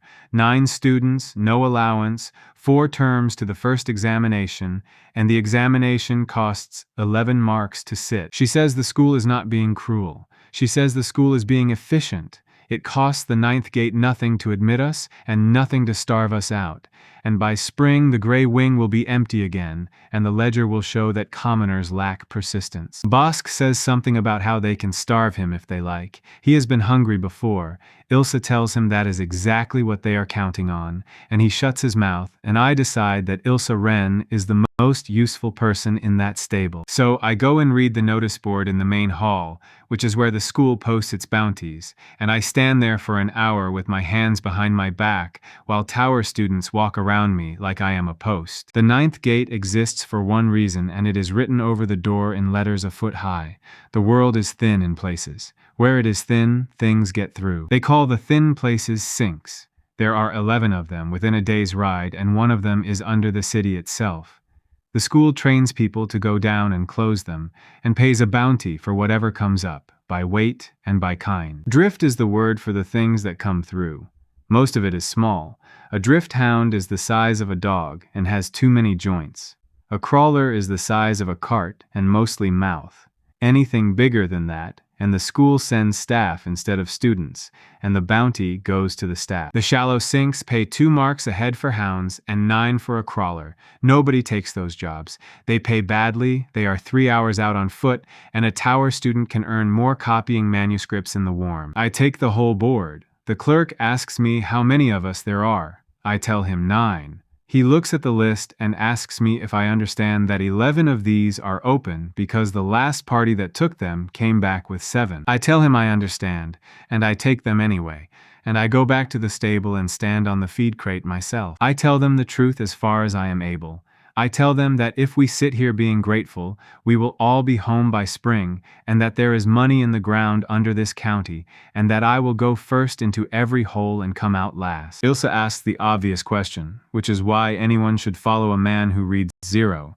so I pick up the anvil. It is the old stable anvil, 400 pounds of it, bedded in an oak stump, and I lift it off the stump one-handed, and I hold it out at the end of my arm at shoulder height, and I keep it there while I count to 20 out loud. Then I set it down without a sound, which is the part I am actually proud of, and which took me 3 evenings of practice on a sack of grain. Bosk sits down on the floor.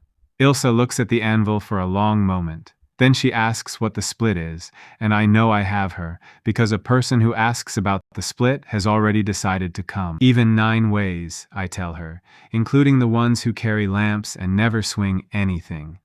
We go out to Marrow Ditch the next morning before light, and Holloway comes with us, and she does not tell the school she is coming. The sink at Marrow Ditch is a hole in the floor of a dry chalk cutting, about as wide as a well, and going down further than a dropped stone can tell you.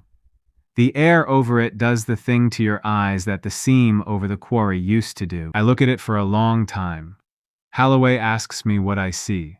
I tell her it looks small, and she says it is small. It is one of the smallest on the register, and I do not say the thing I am thinking, which is that this one is the size of a well, and mine was the size of a barn. We go down on ropes. There are 12 hounds in the first chamber, and they come at the light in a wave, and I learn several things in the next minute. The first is that Bosk is brave and slow and will get himself killed inside a year without help.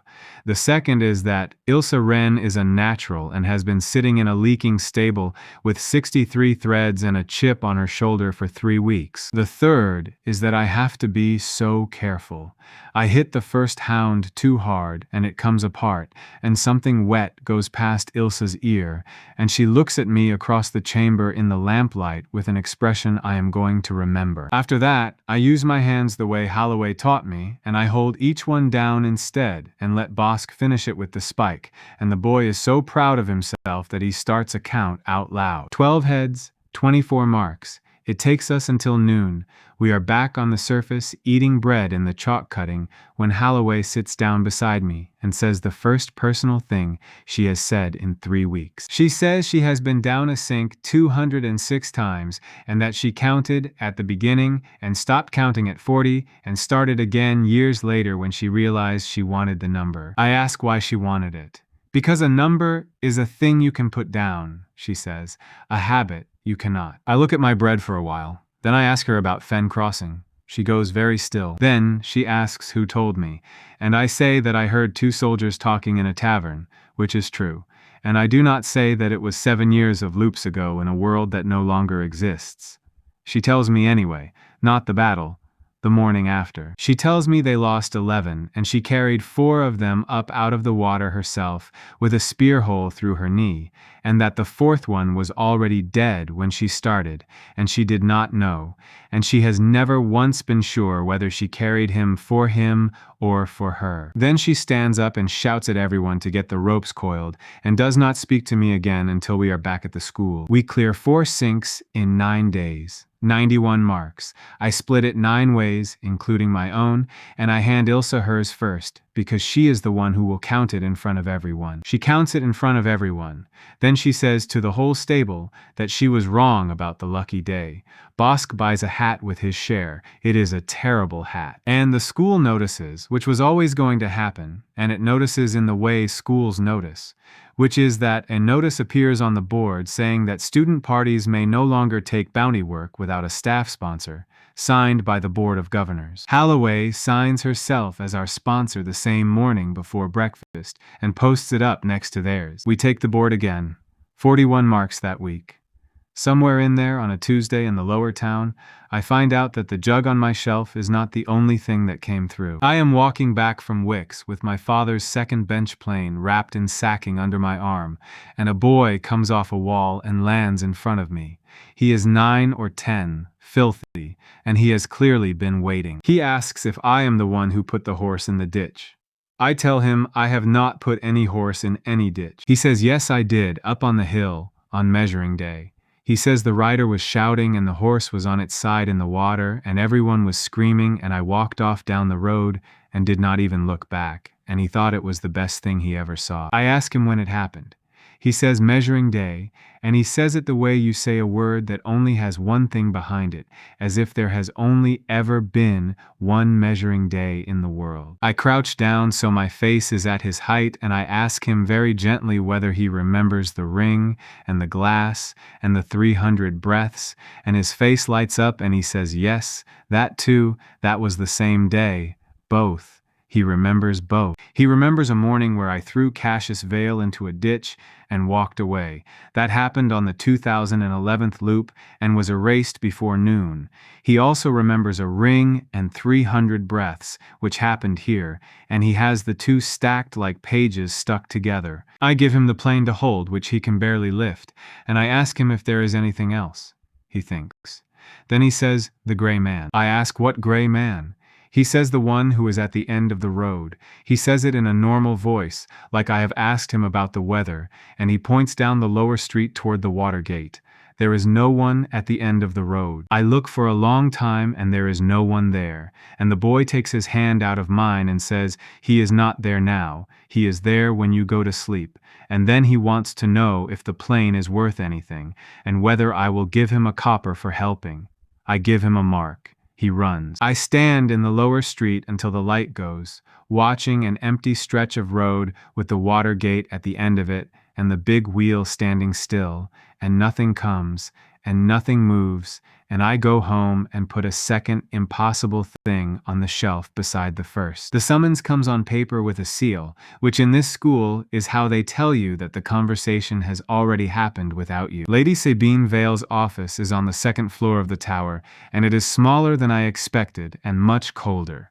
There is one window, one desk, 2 chairs, and about 900 books, and no fire in autumn, which tells you something about her. She does not offer me the second chair, so I stand, and then after a moment she does offer it, which is worse. She has a folder in front of her. She opens it and reads from it in the flat voice of a woman reading a list of stock. Cade Marsh, 22 years old. Father a joiner, mother deceased, 1 sister. No schooling past the parish, no record of unusual strength, no record of injury, no record of anything at all until the 11th of this month, when he held my nephew off the ground with 2 fingers. She closes the folder, then she says the sentence I am going to think about for a long time. She says that she has spent 30 years around gifted people, and that gifts arrive the way weather arrives, gradually, and with a sky before them, and that in her whole life she has only ever seen one thing arrive the way I did.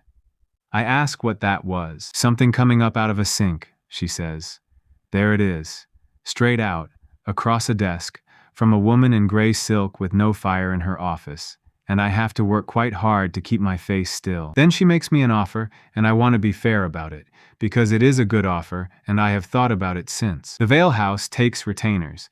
It pays them, houses them, trains them, and stands behind them in law. If I sign, the Grey Wing gets its allowance restored the same day, 6 marks a week per student, backdated to the start of term. The roof gets fixed. Ilse Wren gets moved to the tower, where 63 threads belong. All of that is true, and all of it happens immediately, and all of it is in her power. She lays it out like a woman laying out cards, calmly, without any pressure at all, because she does not need any. Then she slides the paper across. I read it.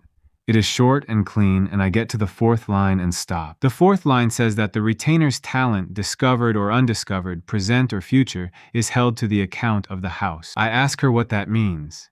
She says it means that whatever I am, the house will find out, and that the finding out will belong to the house. I push the paper back across the desk. She is not angry. She nods once, as if I have confirmed something for her, and she puts the paper back in the folder, and then she tells me what she thinks of me in the plainest terms anyone has used yet. She says that power with no source is a debt. She says that everything in this world is paid for, that threads come out of a body and cost the body, and that a man who can lift an anvil with no threads in him did not make that strength, he took it from somewhere, and somewhere is going to want it back. Then she says that when it comes for me, it will come through this school, and through her students, and she intends to be standing somewhere useful when it does. I walk out of that office feeling worse than I did after the boot, because she is right. She is completely right about all of it, and she does not know one single fact, and I know every single fact, and I have been telling myself for a month that a jug on a shelf is a curiosity. Cassius comes to the stable 4 nights later. He comes alone and after dark, and he stands in the doorway rather than walking in, and I am sitting on the mounting block oiling a lamp, and I do not get up. He looks terrible, not injured, thin and gray under the eyes, in a way that a man gets when he has been training past what his body will pay for. He asks whether it is true that I go down the sinks with the gray class. I tell him it is. He asks how many. I tell him 31 hounds and 2 crawlers, and he says that is more than any tower party has taken all term, and I tell him that is because tower parties get paid to be safe, and we get paid by the head. Then he asks his real question, which he has come all this way at night to ask, and it takes him 3 attempts to get it out.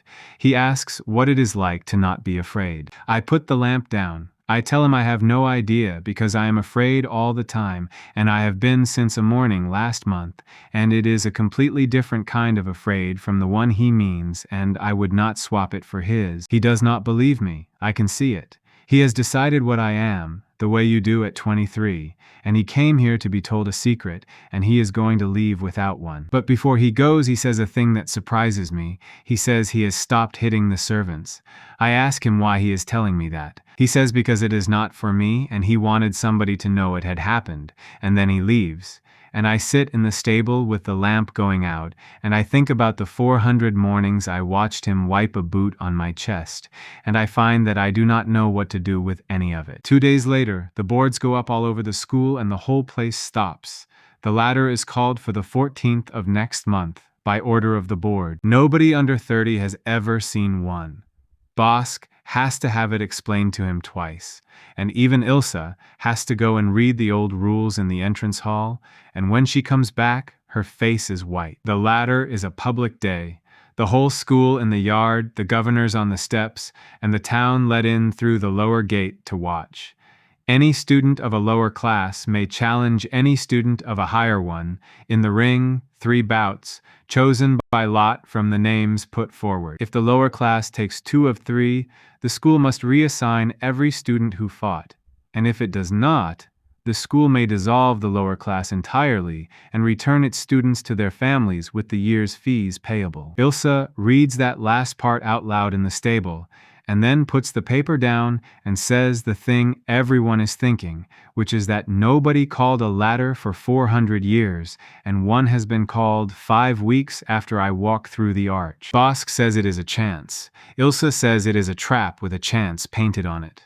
They are both right, and I say so. Because Sabine Vale is not stupid, and she is not even cruel. She has looked at a problem and found a rule that solves it. If I win, the school absorbs me into the tower where it can watch me every hour of the day, and it can say it did so honorably. If I lose, the gray wing is gone and my father owes a year of fees, and whichever way it goes, she gets to see me use it in front of 4,000 people, which is the thing she actually wants. Holloway hears all of this from the doorway and comes in and takes the paper off the crate and reads it herself, and then she does something I have not seen her do, which is swear steadily for about 15 seconds without repeating a word. Then she asks who from the tower has been put forward.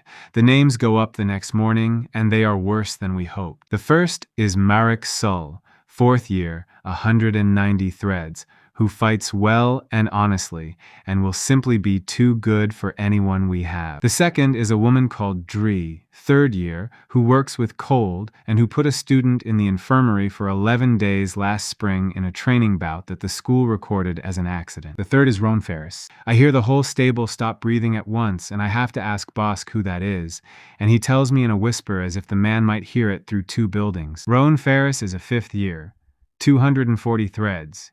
He is 28 years old, and he has been at the 9th gate for 7 years because he keeps failing his final examination on conduct, and the school keeps him because he closes sinks that nobody else will go down. He has crippled 2 students in bouts. Both were ruled clean, and Cassius Vale's name is not on the list at all, which I do not understand until much later. We have 9 students and 3 seats, and 11 days. I take the first seat because there is no argument to be had about it.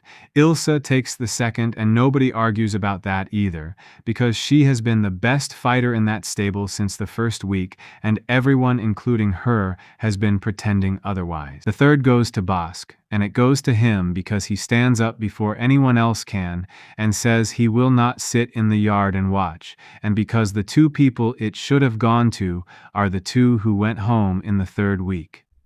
Holloway looks at the three of us for a long moment. Then she cancels every bounty run, moves the class out of the stable and into the paddock, and starts at first light the next morning with a stick in her hand and 11 days on her mind. She does not train the three of us. She trains all 9, and when Ilsa asks why she is wasting time on 6 people who are not fighting, Holloway says that a class that watches from the fence is a class that is already lost, and puts her on the ground for asking. The 11 days are the hardest work I have ever done, and none of it is lifting. For Bosk, it is footwork, because he plants like a tree, and a tree can be walked around.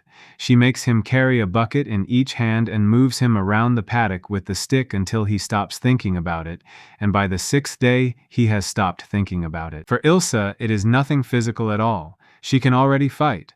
What she cannot do is believe that she is allowed to win, and Holloway goes at that like a woman digging out a stump. She has Ilsa say her number out loud at the start of every bout, 63. She makes her say it to the fence, to the sky, to Bosk's back, until on the 8th day, Ilsa shouts it at Holloway from 6 feet away, with her face red and her eyes wet, and then knocks her flat. Holloway lies in the mud, grinning like a wolf, and says, "Now we have something." For me, it is a single exercise, over and over, and it is the worst one. She puts me in the ring with all 8 of them at once, and tells me to stop them without hurting them. The first time I break 2 ribs on the 3rd pass, and Bosk is out for 2 days. I sit on the mounting block that night with my hands hanging between my knees, and I cannot talk to anyone. Holloway finds me there. She does not tell me it was an accident. She says that a man with my hands is a hazard the way a loaded cart on a hill is a hazard, and that a hazard is not evil, it is just something that has to be chalked properly, and then she gives me a lamp and tells me to go and sit with him. I sit with Bosk until midnight. He is more pleased about it than anything. He tells everyone for the next week that he took a hit from me and lived, and he shows the strapping to people who did not ask. By the 11th day, I can put all 8 of them on the ground in under a minute, with nothing worse than bruises. On the 10th night, I cannot sleep, and I go up to the paddock, and there is a lamp burning in the tack room, and Holloway is sitting on a barrel with her boot off and her hands around her knee. I stand in the doorway like an idiot. She tells me to come in or go out, but not to loom. The knee is bad. I can see it even by lamplight, the way it sits wrong, and she watches me look at it and she does not cover it up, which from her is a very large thing. She says it comes on before rain and before fights, and that it has been going all day, so we know what the weather is doing tomorrow. I ask if I can try something. She asks what, and I tell her I do not know, and that I have spent a month learning how to hold an egg, and I have never once tried to be gentle on purpose with something that was already broken. She thinks about it for a while. Then she puts her leg out. I put my hands on either side of the knee, and I hold it, and I make my hands as warm and as still as I know how, and I do not press at all, and we sit like that for a long time without either of us saying anything. It does not heal. I want to be clear because this is not that kind of story. It does not heal and it never does. But after a while she lets her shoulders down and she says that is the first hour it has been quiet in 3 years, and then she tells me to stop looking at her like that and go to bed. I go to bed. I do not sleep. The 14th is bright and cold and the whole county comes. They open the lower gate at the 8th hour and the town comes up the hill in a river, and by mid-morning there are 4,000 people packed around the yard, on the walls, on the roofs of the outbuildings, and up in the branches of the 2 big limes by the gate. The governors sit on the steps of the tower in a row of chairs with a canopy. Sabine Vale is in the middle. Dorn stands at the end of the row with the roll and the bell. My father is in the 3rd row by the rope. Wick brought him up in the cart and would not take money for it.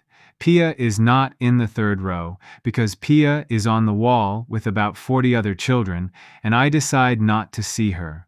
Halder is here too, near the back, in a coat he has had brushed. The ring is the same white sand and they have raked it, which is a courtesy nobody expected. Dorn rings the bell and reads the terms out in front of 4,000 people, and when he gets to the part about dissolving the class, the crowd makes a sound like a held breath. First bout. Bosk of the River District, 51 threads, against Dree of the third year, 140. She is small and quiet, and she does not look at him when they step in. It goes badly and it goes fast. She works with cold and she does not go for his body. She goes for the sand under his feet and turns it to a sheet of ice in a heartbeat, and Bosk goes down hard on his back in the first 10 seconds. The tower students laugh, 400 of them at once. Bosk gets up. She does it again and he goes down again. He gets up again. She does it a third time and he does not get up. He crawls, and the laughing gets worse, and I have both hands on the rope and I am telling myself to leave it. Then he stops crawling toward her and starts crawling sideways out of the frozen patch, and he gets his feet under him at the edge of it where the sand is still dry. And then he does the thing Holloway taught him with the buckets. He does not charge her. He walks around the ice, all the way around it, at the edge of the ring, slow, with his arms out for balance, and she has to keep turning, and every time she puts down a new sheet, he simply steps off it and keeps going. It takes him a minute and a half to cross the ring the long way, and it is the least impressive thing anybody sees all day, and by the end of it, 4,000 people are counting his steps out loud. He gets one hand on her shoulder, that is all. She twists out of it, puts him on his back with a proper technique, and the bell goes, and she wins. But he got a hand on her, and the yard makes a noise for a losing man that I have never heard a yard make. Bosk comes out under the rope and sits down against a barrel and cries where he thinks nobody can see, and Ilse Wren stands in front of him with her arms folded so that nobody can. Second bout. Ilse Wren, 63 threads, against Marek Sull of the fourth year, 190. He salutes her properly, which I appreciate, and then he beats her around that ring for 2 full minutes. He is better than her at every single thing. He is faster, he draws 3 times what she draws. He has been taught by people who were paid to teach him. She takes a strike to the shoulder that spins her all the way round, and she comes back into the middle bleeding from the nose. Then he makes his mistake. And it is a small one, and it is the only one he makes. He steps back to let her stand up. He does it out of decency. I have no doubt about that at all. He steps back and lowers his hands to give her the moment, because he is a decent young man, and he is winning, and he can afford it. Ilse comes up off the sand and takes him in the throat with the heel of her hand, and follows him down, and does not let him breathe again until the bell. The yard goes off like a powder store. She stands up with her nose streaming and her hair full of sand, and she looks around at 4,000 screaming people, and I can see her not knowing what to do with her face. Then she finds our stable at the rope, and she raises one fist at us and nothing else, and 8 of us go completely out of our minds. 1 each. Third bout decides it. Dorn rings the bell and reads the names, and the yard goes very quiet because everybody in the county knows the second name. Cade Marsh, Gray class, draw 0. Roan Ferris, 5th year, 240. Ferris comes into the ring the way a man comes into a room he owns. He is big, bigger than Bosk, and he moves lightly, and he has a flat, pleasant face that never changes at any point in what follows. And that is the thing about him that everyone remembers afterward. He does not salute. He asks Dorn, loudly enough for the front rows, whether the school has any preference about the boy walking out. Dorn says the school prefers all its students whole. Ferris says that is not what he asked, and the governors say nothing at all, and Sabine Vale looks at the sand. The bell goes. He comes straight in, and he does not test me at all, which tells me he has been talking to Cassius. His first strike is at my knee from the side with everything he has, and it is meant to end my walking forever. It lands. It is like being kicked by a boy. I do not move, and I do not fall, and I do not raise my hands, and I hear the whole yard remember what happened on measuring day. He goes again. Ribs, then throat, then the knee again, then both hands together on my chest with 240 threads behind them, and the sand goes out from under us in a ring. And I stand there. For 20 seconds it is the ring with Cassius all over again, and I am almost bored. Then Roan Ferris does the thing that changes the day. He steps back, and he looks past me at the rope, at the third row, and he says something to me in a low, friendly voice that only I can hear. He says he has been watching my father in the crowd all morning. And then he turns his hands and puts everything he has, all 240 threads of it, not at me at all, but at the rope behind me where an old joiner with bad hands is standing next to a pawnbroker. There is no decision. I want to say I decided. I did not decide. I am there before the sound arrives. I am standing between the rope and the ring with both hands up, and the whole of it hits me in the back and goes nowhere, and the second row behind my father is knocked flat by the wind of it and nothing else. Then I turn around, and I stop pretending in front of 4,000 people for the first time since I walked out of a hole in the sky. I cross the ring. He does not see me cross it. Nobody does. I take his right wrist in my left hand and I close it, carefully, the way I would close a hand around a fly, and every bone in it stops being a bone. He starts to scream, and I put my palm flat on his chest and walk him backward the length of the ring, and his heels leave 2 long furrows in the raked sand, and I set him down against the rope post with his back to it. Then I let go and step away with my hands open at my sides. He is not dead. He is not going to be crippled. He is going to have a hand that hurts before rain for the rest of his life, which is a thing I choose deliberately in that moment, and which I have thought about many times since. Roan Ferris sits against the post making a noise, and the bell does not ring, because Proctor Dorn has forgotten he is holding it. The yard is silent. 4,000 people and not one sound. I turn around and I look up at the row of chairs on the steps, and past them, and past the tower, at the very back of the crowd, where the lower gate stands open onto the road. There is a man standing in the middle of the gateway. He is gray, not old. Gray, the way the seam over the quarry was gray, in a coat and a hat, and nobody in that packed crowd is standing within 6 feet of him, and none of them know that they are doing it. He is looking at me. He has been looking at me for some time. I take 1 step toward him and the crowd moves, and when the gap closes and opens again, there is nothing in the gateway but the road. The bell rings. Dorn has to ring it 3 times before anybody hears it, and then he reads the result off his own roll in a voice like a man reading in a language he learned badly. Second bout to the gray class, third bout to the gray class, 2 of 3, the yard comes apart. I do not hear most of the next few minutes.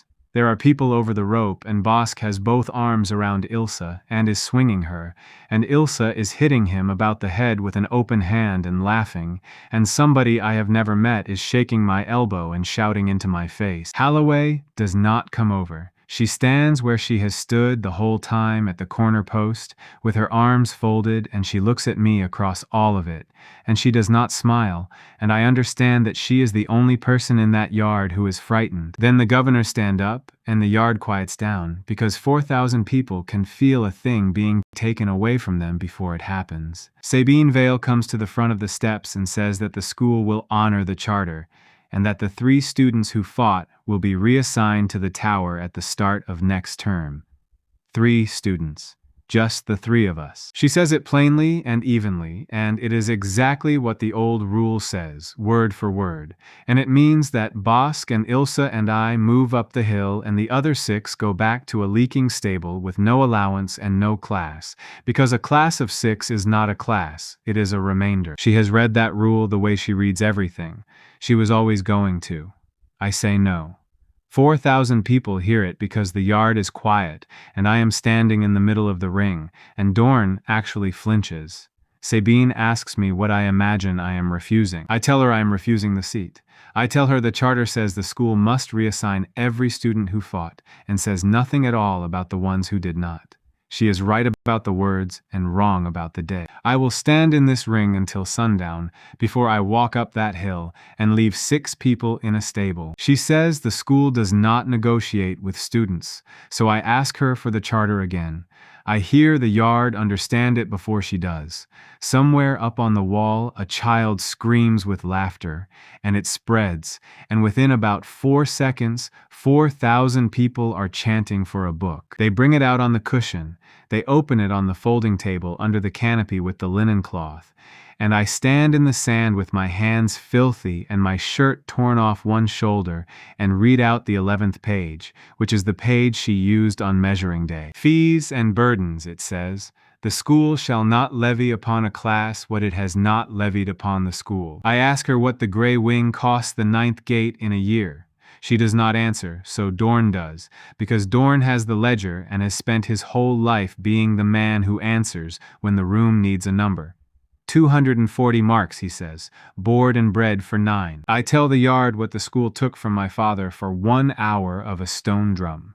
900 doubled to 1800 by a sentence. Then I tell them how many candidates read below 40 threads at that measuring and were sent home with nothing, because I have the number, because I have stood in that line 10,000 times and watched every slip come off that drum. 406. 406 commoners paid 900 marks each for a morning in the sun and a word on a piece of paper, and the school's whole charity wing cost 240 marks a year, and it is currently housed in a building with a hole in the roof. I do the sum out loud slowly, because I want the town to do it with me. The noise that comes up out of that yard is not cheering. Sabine Vale stands on the top step of the tower and lets it hit her, and she does not flinch either, and I will say this for her until the day I die. She does not look for a door. She waits until it drops, and then she says one word, which is granted. The gray wing stands, funded at the tower rate, 6 marks a week per student, backdated to the start of term, the roof to be repaired before the frost. Reassignment to be offered to all 9 and taken by any who want it. Then, she says, the second half, which is the half that tells me who I am dealing with. She says that the wing will need a warden of staff rank, resident with authority over its students and answerable to the board, and she appoints instructor Wren Halloway on the spot. It is a promotion. It is also a leash. And it is also putting the one person who watches me closest into a position where she has to report on me, and she does all 3 with 1 sentence in front of the whole county and gets applauded for it. Halloway accepts with a face like a closed door. Dorn corrects the roll at the table before he is allowed to leave. I make him do it out loud because the crowd wants it and because I want it, and I am not going to pretend otherwise. Cade Marsh, draw, 0 threads. Class, gray. And then, in the second column, in the same hand that wrote the first, the line about the ladder. I ask him to read the whole entry back. He reads it back. Then I ask him whether the fee of 1,800 marks levied on a candidate reading 0 sits on the ledger as school income, and he says it does. I ask whether the ledger shows it returned in full. He goes quiet, and then he says the return was entered against the ring and not against the fee, which means it is on the books twice, and the school is 900 marks up on my father, and Dorn has known that for a month. He puts it right at the table with 4,000 people watching him hold the pen. I do not enjoy it as much as I expected to, and I am still thinking about why. Halder does not wait for the end. I see him going out through the lower gate about halfway through the reading of the ledger, walking quickly, in a good coat, past a gateway where nobody is standing. My father comes under the rope. He does not say anything about the fight or the ledger or the sum. He puts one hand on the back of my neck and stands there, and his hand is shaking, and he says the only thing he says all day. He says he saw what I did about the rope. Pia gets down off the wall and arrives at a run and hits me twice in the arm, which I am beginning to understand is simply how she says things. That night the whole gray wing eats in the great hall, at a table, at the second sitting, because Halloway walks in and takes one and dares anybody to say a word about it. Ilsa gets drunk on 1 cup of small beer and explains the throat strike to a table of 4th years in enormous detail. Bosk tells the story of the ice and gets it wrong in his own favor, and nobody corrects him. I sit at the end and watch 9 people be pleased, and I am pleased, and underneath it there is a cold thing sitting in my chest that has been there since a gateway went empty. Halloway finds me on the wall an hour before midnight. She has the jug from my shelf in her hand. She says she went to my father's house to pay her respects properly, which is a thing wardens do, and that Pia showed her the shelf, because Pia thinks I collect broken pots, and she wanted somebody to know how strange her brother has become. She turns it over so I can see the ring crack in the bottom. Then she says that on the night before the measuring she dreamed about a stable yard she had never seen, with a man standing in it holding a jug. She woke up angry and did not know why. She has never told anybody that because she is not a woman who tells people her dreams. I do not say anything for a long time. She says she has been down a sink 206 times, and that the fourth or fifth time down, something in you goes thin and never quite thickens again, and that everyone who works the sinks knows it, and nobody writes it down. She says she is thin. She says she thinks that is why she can feel that there is something in the world that is the wrong shape, and that the wrong shape is standing right next to her on this wall with its hands on the stones. Then she asks me, for the third time, and this time she asks it properly. She asks me what I did, and I tell her. I tell her all of it, on a wall, in the dark, with the town lights going out below us, the wheel on the cliff road, the quarry, the tannery and the lime pit, the stone thrower and the crane and the fire under the mountain and the black shelf at deep water. I tell her about the day being a room with one door. I tell her the number and she does not make a sound. And I tell her about the seam over the quarry that was not there at the start, and how it got wider, and how the last 1,000 of them were me walking off a rim into a gray mouth and calling it a method. When I finish, she is sitting on the wall with the jug in her lap, and she has not moved in a quarter of an hour. She asks one question. She asks whether the morning was ever different. I tell her the truth, which is that I once spent an entire loop trying to make it be different, and that I got her to laugh at something in the queue, and that I have never managed it since, and I have tried at least 200 times. She sits with that. Then she says the thing that keeps me upright for the rest of what happens, and she says it in the flat voice she uses for drill, which is how I know she means every word of it. She says that a man who dies 10,000 times to get through a door is not brave and is not clever. He is desperate, and that the world has spent a great deal of effort teaching me that nothing I do matters by morning. And she says that from now on, the mornings are going to keep. We are still sitting there when the bell in the lower town starts ringing wrong. Not the hour, not the fire pattern, a slow, uneven clanging like a man pulling the rope who has never pulled a rope, and it goes on, and lights start coming back on down the hill in ones and twos. Holloway is off the wall and moving before I am. By the time we come down the school road, there are people in the street in their night clothes, and somebody is shouting for water, and Ilsa catches us at the corner white-faced and says it is not a fire. It is the Watergate. The big wheel at the end of the lower street, the one that lifts the sluice for the fields, the one with the counterweight that killed me on the first evening of my life. It is turning. Nobody is cranking it. The powell is out, and the arms are going round steady and slow, the way they go when two men work them together, and the counterweight is swinging across the road at the height of a man's chest, back and forth, all by itself. And standing at the foot of it with his hands behind his back, watching it go, is a man in a gray coat and a gray hat. The street is full of people, and there is a circle of empty road around him 20 feet wide. Nobody has been told to stand back. They simply are not standing there, the way water is not on top of a stone. I tell Holloway to keep everyone at the corner. She tells me to go to hell, and comes with me. We walk down the middle of the lower street, and the crowd noise falls away behind us like a door closing, and by the time we are 10 paces from him, I cannot hear the town at all, only the wheel turning and the counterweight going over. Up close, he has a face. That is what undoes me. I had been expecting no face at all, or something with a hole in it, and instead, there is an ordinary man looking back at me with ordinary eyes. He is about 50, clean-shaven, ordinary in every particular, and gray all the way through in a way that has nothing to do with color, and when he turns to look at me, the whole street tilts very slightly, like a floor in a dream. He says good evening. I ask him what he is. He says that is a fair question, and that he will answer it properly, because he has been looking forward to this for a very long time, and he would like it done well. Then he says he has no name, because names are for things that were made once, and he was made 10,000 times. I feel Holloway's hand close on my sleeve. He says that on the far side of the thin places there is nothing to eat. He says it plainly, like a man explaining his trade.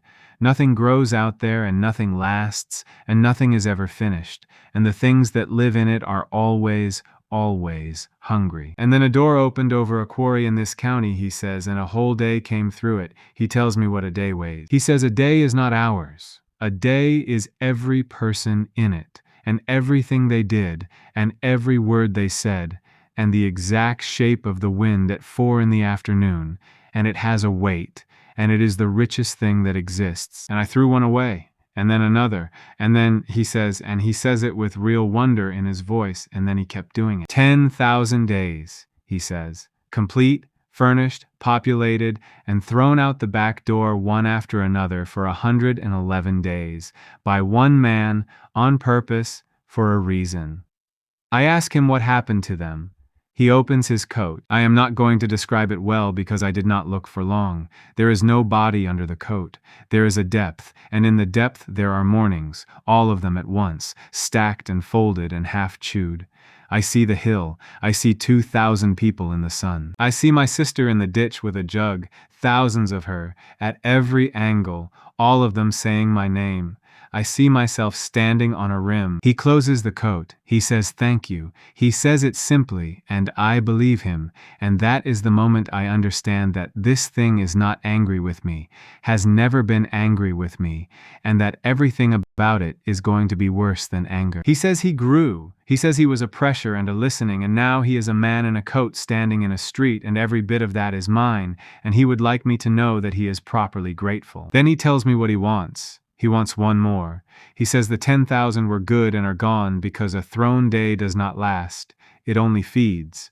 But there is one day that was not thrown away. There is one that I kept and carried and lived in, and it has been going for a month and a half now, and it has weight in it that no discarded day ever had. He wants the kept one. Holloway asks him why he does not simply take it, and I hear in her voice that she has already worked out the answer and wants to make him say it. He says because he cannot. He says he is made of thrown things, and he can only touch thrown things, and this day is not thrown, it is held, and a held day is closed to him the way a fist is closed. Then he looks at me and says the sentence that I am going to hear in my sleep for the rest of my life. He says the fist has to open from the inside.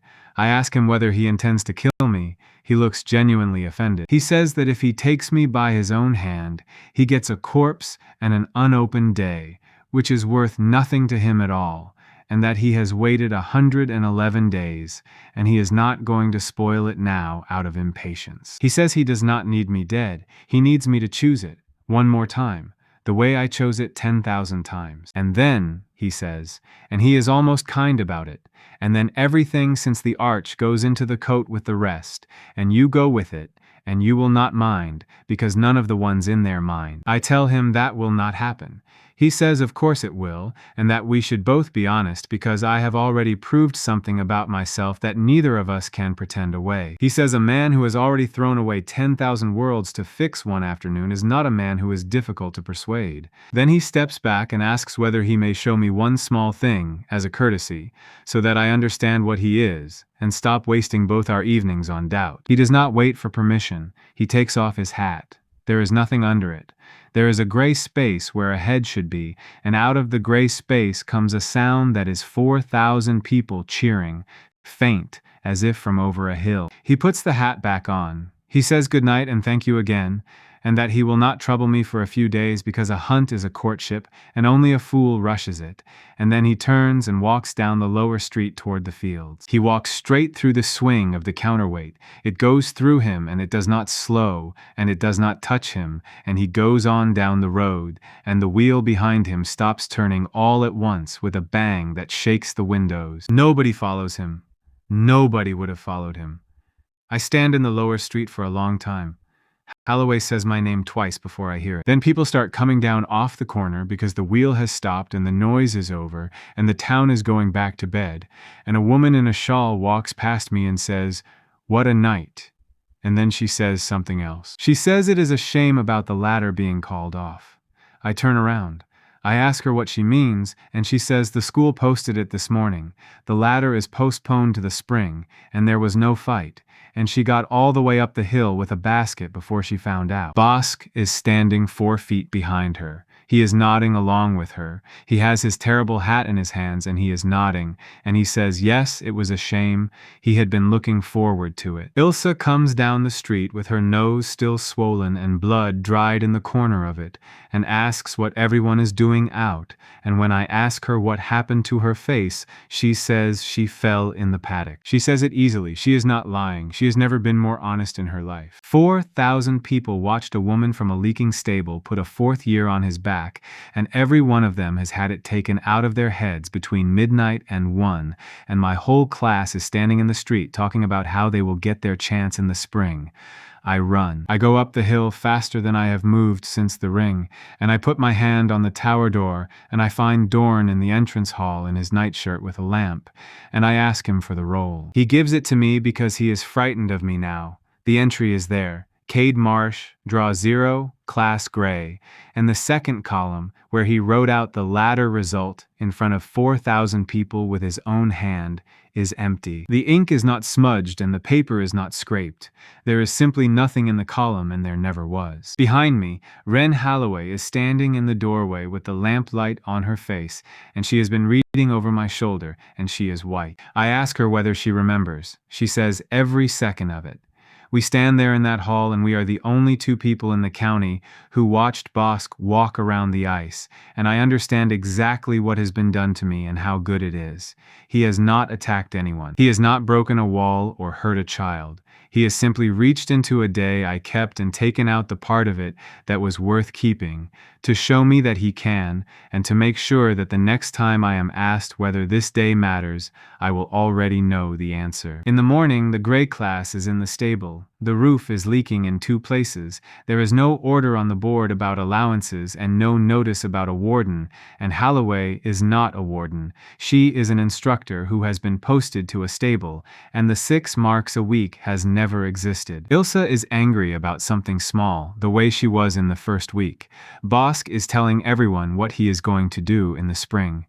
I stand in the doorway, and I cannot make myself walk in. Holloway comes past me and starts the class.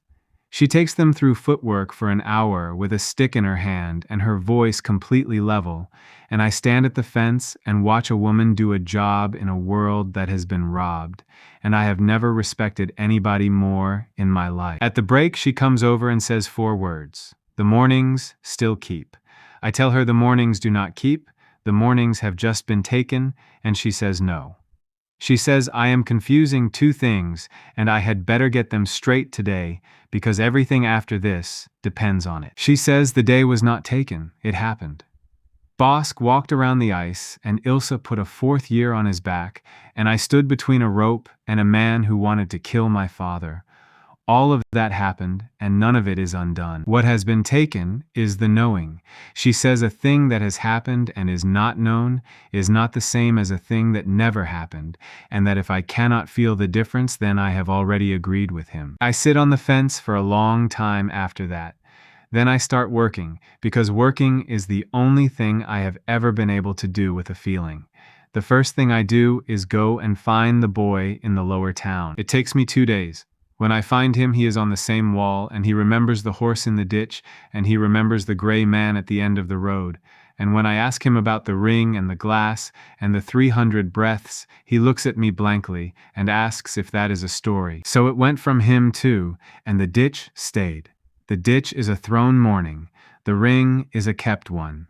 The thrown ones stay, and the kept one goes, and I sit down on a wall in the lower town, and I finally understand the shape of the thing that is hunting me. He is not eating this day. He cannot. He said it himself, and I did not listen properly because I was busy being frightened. He is pouring. He has 10,000 mornings in that coat, and every one of them is the same morning, the 11th, the hill and the sun and the 2,000 people, and the drum making a sound like a swallow. That is all he has. He never swallowed anything else because there was never anything else to swallow. So when he wants a piece of this day gone, he pours one of those mornings into the people who were in it, and their heads take the version he gives them, because a whole day is heavier than a memory. He cannot invent. He can only give back what he took, and what he took was 1 day, 10,000 ways. Which means everything after the arch is standing on nothing. Every hour since I walked through that gate exists in exactly one place in the world, and he can pour over any of it whenever he likes. And it means one more thing, and it takes me until dark to see it. And when I do, I stand up on that wall so fast that I frighten a horse. Every time he pours, he spends one. He has 10,000 mornings and no way of getting more, because I am never going to give him another, and a thing that only has one dish in the cupboard cannot go on feeding a county forever. He wiped the ladder out of 4,000 heads in one night. I do not know what that cost him, but it was not free, because nothing about him is free. And if I make the days big enough and public enough and expensive enough, then every single thing I build will cost him mornings to knock down. I go up the hill that night and I write it out on the wall of the tack room in charcoal, all of it, in my own hand, so that I can look at it. Then I stand back and read it, and I laugh out loud in an empty room, because the plan I have just written down is the same plan I have had since the first evening of my life. Do a thing. Have it taken. Do it again. I have done that 10,000 times. I am the best in the world at it.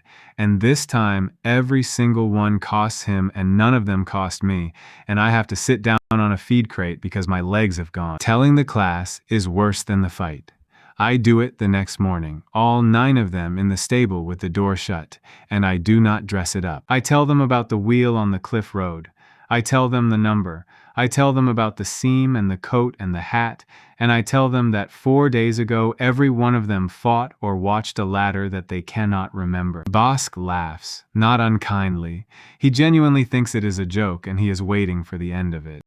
2 of the others get up and leave. Ilse Wren does not laugh and does not leave. She sits on the crate with her elbows on her knees, and she asks me one question, and the question is when. I tell her the 14th. She says the 14th was a Tuesday, and she has a bruise on her right shoulder that she cannot account for, and she has been telling herself for 3 days that she got it in the paddock, and she knows exactly what she does in the paddock because she writes it in a book. She keeps a book.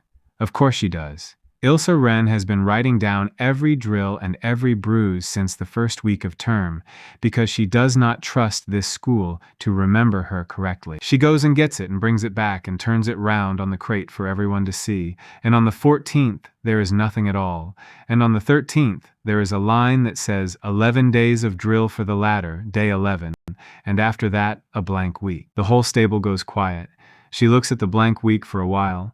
Then she says the thing that makes her the second person I ever tell anything to. She says that she wrote that line, and that she remembers writing it, and that she cannot remember what it was about. Bosk stops laughing. It takes the rest of the day. We go through every one of them, every pocket and cuff and bruise, and by evening we have 11 things that do not fit. The strapping on Bosk's ribs, Marek Sewell's throat, a rake in the yard with sand still in the tines, and the sand is white. The white sand does it. That sand comes from the ring, and the ring is only raked before a public day. 9 people stand in a stable looking at a rake. One by one they understand that something reached into their heads and took the best day of their lives out, and that it will do it again whenever it likes, and that the only 2 who can prove it are a 0 and a woman with a bad knee. Bosk cries. He does it the way he does everything, which is completely and in front of everyone. Ilse does not cry. She takes her book and she writes the whole thing down, every word of it, and then she asks me the practical question that nobody else thinks of. She asks what happens if he pours over us, and I have to tell her the truth, which is that I do not know why he has not already, and that the only reason I can find is that he does not want to. He wants me persuaded. Not alone. A man with nobody left has nothing to lose and nothing to trade. He is keeping them for later. I go and see Sabine Vale the next morning. I do not have an appointment and I do not knock properly. I walk into that cold office and put my hands on her desk and tell her that the 11th of this month happened twice, once on a hill and 10,000 times in a quarry, and that the thing she warned me about has come to collect. She listens without moving for a very long time, then she gets up, goes to the door, and locks it. She sits back down and says one sentence, which is that she has been waiting 6 weeks for me to come up those stairs, and that she had begun to be afraid that I would not come until it was too late to be useful. I ask her what she knew. She says she knew nothing, and that is not the same as being surprised. She says a woman who has read the sync registers for 30 years knows what the world does when something goes badly wrong in it, and that on the 11th of this month, every register in the county moved at once. She takes a book out of a locked drawer. It is the school's own record of the syncs, and she turns it to the current pages, and she shows me 11 columns of figures with a jump in every single one on the same day. Deeper, wider, more drift in the shallow ones than in 20 years. And at the bottom, in a hand that is not hers, a note about a new sink reported over the quarry at Marsh Hollow, present for 4 days, gone by the 5th. 4 days. She has had it in a drawer for 4 days. I ask her why she did not go out there. She says she sent 2 staff on the 2nd day, and they came back and could not tell her what they had seen, and one of them resigned, and the other is currently in the infirmary at Fallow, being fed with a spoon. Then she says the thing that changes what she is to me for the rest of this. She says that if I have brought a thing like that into her county, then I am the worst disaster in the history of this school, and that she is going to help me, and that those 2 facts have nothing to do with each other. We sit in that cold office until the middle of the afternoon. I tell her the rules. It cannot take. It can only pour. It has 10,000 mornings and it spends them. It will not kill me because a corpse is worth nothing to it. She writes it all down in a small, neat hand, and then she reads it back to me twice to be sure. Then she puts her pen down and asks me the question that nobody else has been willing to ask, and she asks it without any softening at all, because she is Sabine Vale. She asks whether I am going to do it. I ask what she means. She says everything she has just written down describes a creature that wants one thing, and it is a small thing, and it costs me nothing I have not already spent 10,000 times. And if I do it, this county goes back to a morning where none of it ever happened, including the sinks, including her. She says she has done the arithmetic, and that as a governor of this school, with 11 sinks widening under her feet, she is obliged to tell me that giving him what he wants may be the correct answer. I sit there and look at her. Then I tell her about a woman in a shawl in the lower street saying what a shame about the latter. I tell her that I lived for 111 days in a place where nothing keeps. At the end of it, I could hold an anvil over my head, and I could not pick up my sister's cup.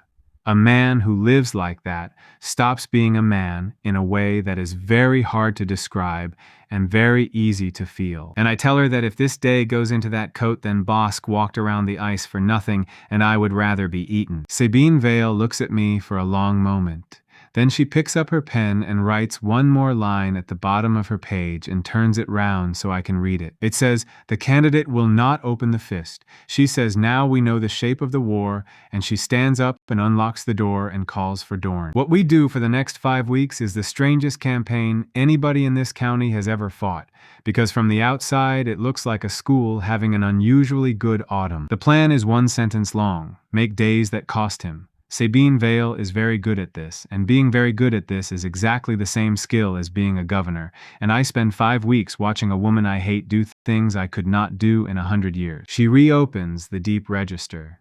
11 sinks in the county, and the school has been quietly working 4 of them for a decade because the other 7 are too expensive, and she puts every one of them back on the board in one morning. Then she pays for it out of the fee ledger. She does it in front of the whole board with the books open, and she reads out the number of candidates who paid 900 marks for a morning in the sun in the last 20 years.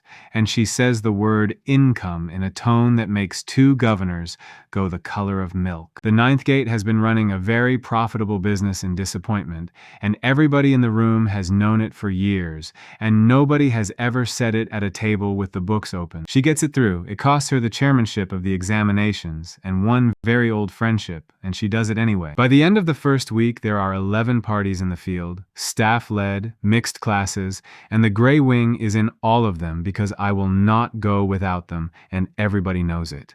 We go down. Ferris, comes with us. That is Sabine's doing, and it is the coldest, cleverest thing she does all autumn, because Roan Ferris is a bad man who is very good in a hole in the ground, and she gives him the choice between the deep register and the conduct examination he has failed 5 times. The first time we go down a shaft together, he holds the rope for me with his ruined hand strapped to a bar because he cannot close it, and neither of us says a word about it, and we come up 9 hours later with 41 heads between us. Down there, for the first time, I stop holding back. The deep sinks are not hounds and crawlers. The one under Cold Barrow has a thing in it that fills a chamber the size of a church, and it comes at us through the dark like weather, and I meet it in the middle of the floor with my hands. I will not describe most of it. What matters is that it takes 11 seconds, and I do not need the rest of the party at all, and that afterward, standing in a chamber with the lamps out and something enormous coming apart around my boots, I feel the closest thing to joy I have felt since the arch. That frightens me more than the thing did. Ilsa is the one who notices. She always is. She waits until we are up and eating, and then she says quietly that I looked happy in there, and asks whether I know that. I tell her I do now. We close Cold Barrow on the 9th day.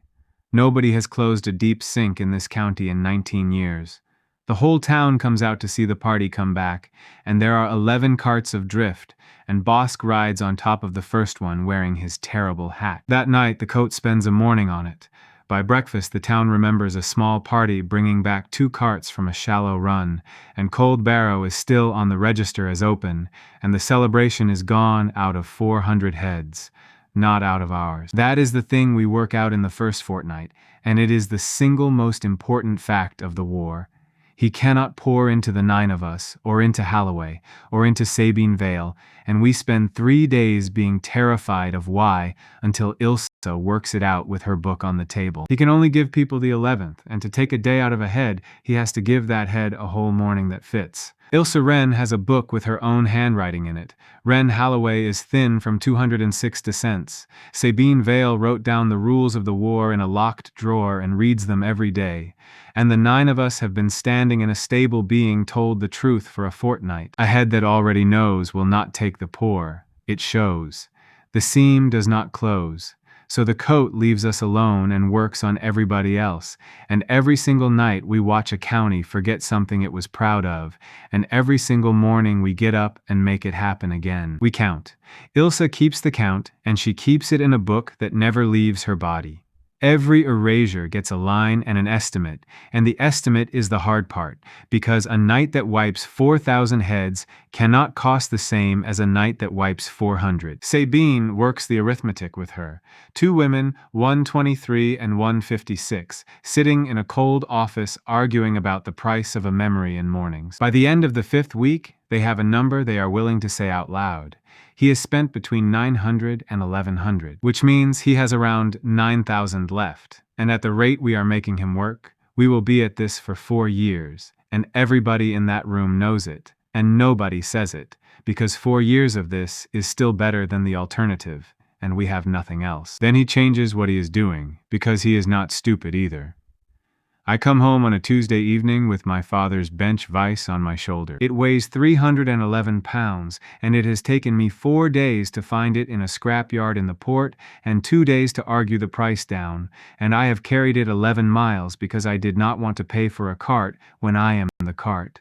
I am in a good mood. I have not been in a good mood in a month, and I want that written down, because of what the next 4 minutes do to it. I go up our lane with 300 pounds of iron on my shoulder, and my sister's window is lit, and I am already working out how to bolt it to the bench without pulling the bench apart, and I knock our door with my foot because my hands are full. My father opens it. He looks at me. He looks at the vise, and he says, very politely, that if I am the man from the yard about the delivery, there has been a mistake, because he has not ordered anything, and he has no money. I stand on my own step, and something goes out of me from the feet up. I say his name. I say Dad. He goes still, and then he does a thing I have seen him do to strangers in the shop all my life, which is to smile carefully while he decides whether he is dealing with a drunk. He tells me he is very sorry. He tells me he has one child. He tells me her name is Pia and she is upstairs and she is 14, and that he lost his wife 8 years ago and there was never anybody else. Then he says the sentence. He says he has never had a son. Pia comes down the stairs behind him and sees me on the step, and her whole face opens up, and she says my name, and she pushes past him and hits me twice in the arm, and asks why I am standing outside in the rain with a lump of iron. And my father stands in his own doorway watching his daughter hug a man he has never met. He does not understand. He is not frightened yet. He is only confused, and he keeps looking from her face to mine and back, and I watch a good man's whole world come apart very quietly on his own doorstep, and I cannot do one single thing about it. I put the vice down in the lane so gently that it does not mark the mud. Then I go and sit on the wall at the end of our street, and I stay there for about an hour. And Pia comes and sits beside me and does not ask any questions, and after a while she puts her head on my arm. She says her father has been strange all evening. She says he asked her this afternoon who bought the chisels. Because that is the other half of it, and I did not see it at first. He did not just take me out of my father, he gave him back the 11th, and in the 11th there is no ring and no charter and no ledger correction, and there is no son who walked into Wix with 900 marks. So my father is sitting in a kitchen with tools on the wall that he did not buy and cannot afford and cannot explain, and a debt he thinks he still owes, and a daughter who keeps talking about a brother. I go back in. I do not try to convince him. Holloway told me a week before that you cannot argue a poured head back, and that trying is how you lose the person twice, and I hold on to that with both hands while I stand in my father's kitchen and let him call me sir. I ask him one thing. I ask him to look at the wall. He looks. 4 rectangles in the dust and the tools hanging in them, and the marks are the exact shape of the tools, because they hung there for 30 years and the dust knows. I ask him who put them back. He stands there for a long time. Then he says very slowly that he does not know, and that he has been trying not to think about it since Thursday. And that is the first crack, and it is not much, and I take it, because a poured head is a lie laid over a true morning, and the true morning is still under there, and dust does not forget. I sleep in the stable that night. Holloway finds me at about the 2nd hour, sitting in the dark with my back against the anvil, and she does not say anything comforting because she is not that woman. She sits down beside me on the floor with her bad leg out straight and she says one thing. She says she is going to say one sentence out loud every morning for the rest of her life, and the sentence is that Cade Marsh has a father called Aldo who is a joiner. And if the day ever comes when she says it and it feels like a lie, she wants me to hit her hard enough to fix it. I laugh. It comes out badly. Then I turn my head and she is very close, and the lamp is out, and neither of us moves for a while. She says this is a terrible idea. I tell her I have had 111 days of terrible ideas, and this is the first one anybody has had with me. She kisses me first, for the record, and it is not gentle, and about 4 seconds into it she puts a hand flat on my chest and pushes me back and says one word, which is carefully. And then I have to sit there, in the dark, in a stable, and be more careful than I have ever been about anything in my life, and it is the best hour I have ever had. Cassius Vale comes to the stable again 11 days later, and this time he walks in. He looks worse than he did in the autumn. He is carrying a candle stub and a piece of paper, and he sits down on a crate, uninvited, and puts the paper on his knee and asks me a question with no preamble at all. He asks who Marek Sull fought on the 14th. I look at Holloway. Holloway looks at Ilsa. Ilsa closes her book. I ask him why he wants to know. He says because Marek is his friend and has been since they were 19, and because Marek's throat has been bruised for a fortnight and Marek cannot tell him how. And because when he asked, Marek got a look that Cassius has seen once before, on a man who came up out of a sink at Fallow and could not remember his own daughter. Then he holds up the paper. It is his own training record. He keeps one the way serious people do, and there is a fortnight in the middle of it where his own handwriting stops making sense. Drill notes for a public day that is not in the calendar. 11 days of preparation for nothing. He says he did not put his name in for the latter because his aunt asked him not to. He says he remembers her asking him. He says he remembers the exact chair he was sitting in and the exact way she phrased it. And he says that when he went to her 3 days ago and asked her why she had asked him, she told him she had never asked, and she was telling the truth, and both of them knew it. Then he says the thing that makes me change my mind about him permanently. He says he does not care what the answer is. He says he has spent his whole life being the most talented person in every room he walks into, and that is worth precisely nothing, and that he watched a man with no threads stand in the sand and not move, and he has not been able to sleep properly since. He says he wants to be told the truth and then given a job, so we tell him it takes 2 hours, and he does not interrupt once. At the end of it, he sits on the crate and looks at the floor for a long time, and then he asks the only question that matters, which is what happens if the coat pours over him. Ilsa tells him he has to know it well enough that it will not fit. He asks how you do that. And Ilsa Wren, Tanner's daughter, 63 threads, hands him her own book across the stable floor and tells him to copy out every page in his own hand and then burn what he copied from. Cassius Vale sits in a leaking stable until 3 in the morning, writing down a war in longhand. He is with us after that, not liked. With us. The sinks get worse all through the winter. That is the part I have to explain properly, because it is the part that finally forces the thing that happens in the town. The coat is not the only problem. The coat is a hole in the world walking around wearing a hat, and the world can feel it. Every register in the county climbs. Marrow Ditch, which was a well, is a shaft. The one at Fallow that has been stable for 40 years starts breathing. The drift coming up is bigger, and it is coming up in daylight. And under the city, in the old cistern galleries below the fish market, there is a sink that the school has kept capped since before anybody alive was born, because it is directly underneath 11,000 people. Sabine Vale goes down to look at it on the 2nd of the month with 4 staff and comes back up in 50 minutes and gives an order that no governor of the 9th Gate has ever given. She orders the lower town evacuated. They laugh at her. The mayor laughs at her. It is winter and it is raining, and she is asking 4,000 people to leave their houses because of a reading in a book, and the Merchants Guild takes about 6 hours to organize a petition. She stands in the market square in the rain and reads them the numbers anyway, and about 1/5 of them go, and 4/5 of them stay, and that is not her fault, and I have watched her carry it since. It opens on the 9th. I am up at the school when it goes, and I feel it through the floor, and by the time I am on the wall, the whole lower town is lit up from underneath, street by street, as the cistern galleries come apart. The noise is like a mountain clearing its throat. We go down the hill together, all of us.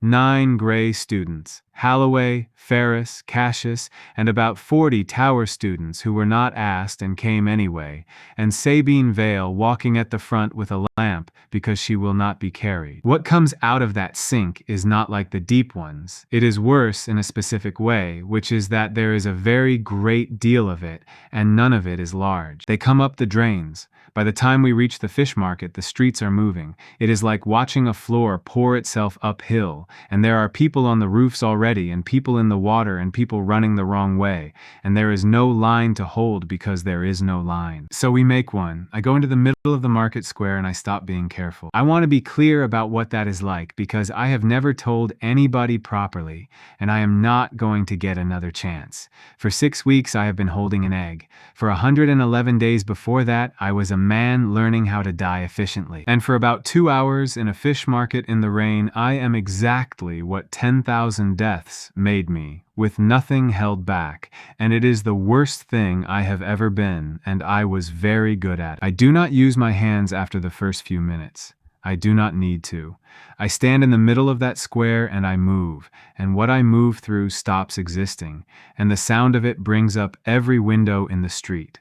Behind me, the school holds the mouths of 4 roads. Ferris holds the fish gate alone for half an hour with a strapped hand and a bar of iron, and he is magnificent, and I will say that about him until I die, and it does not cancel a single thing he did in the ring. Cassius holds the bridge with 11 Tower students, and a technique his aunt keeps in a locked room, and when they are pushed back, he goes down on one knee in the water and puts a white line across the whole span and burns it clear.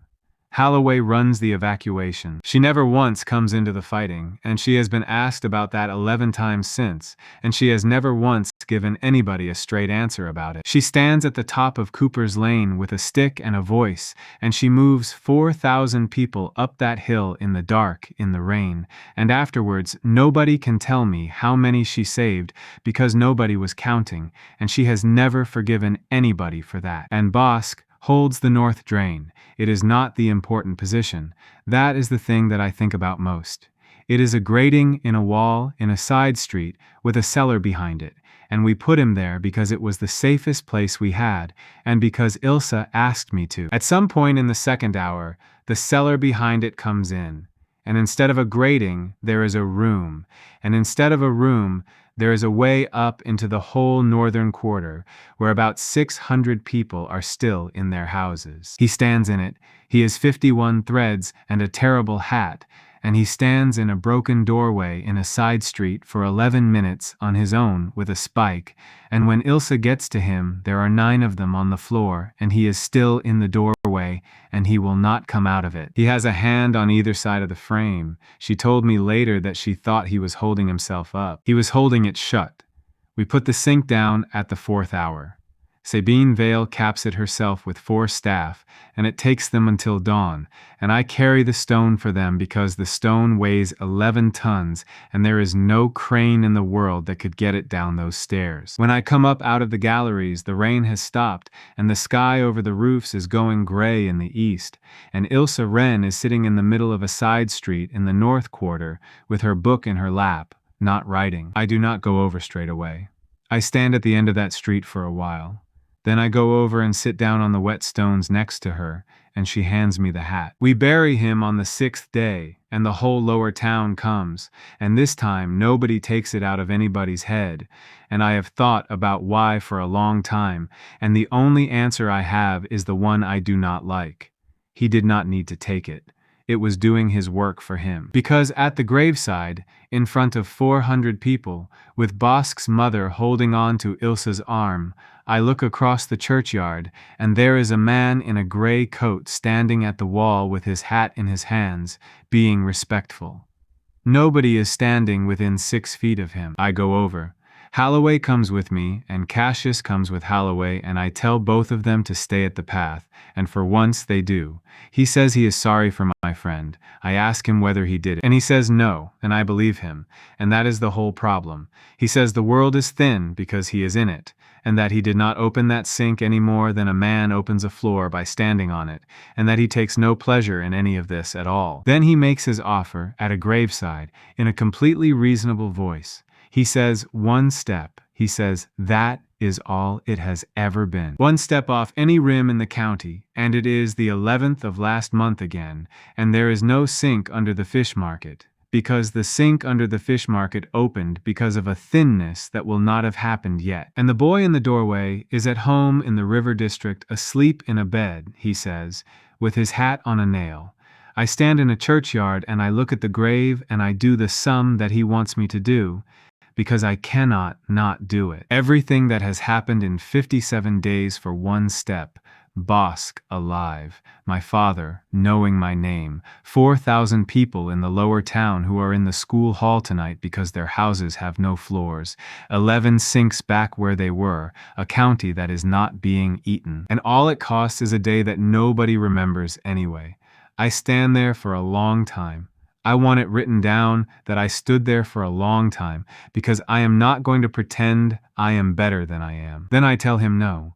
He asks me why, and he asks it gently, and he is genuinely curious, and I think that is the only honest moment either of us ever has. And I tell him that on the 14th of last month, a carter's son with 51 threads walked all the way around a sheet of ice in front of 4,000 people, because a woman with a bad knee taught him how to carry bucket. I tell him that he took that out of every head in this county in 1 night, and that I still have it, and that he has just offered to buy the same day off me twice. Then I tell him the only thing I have that he does not.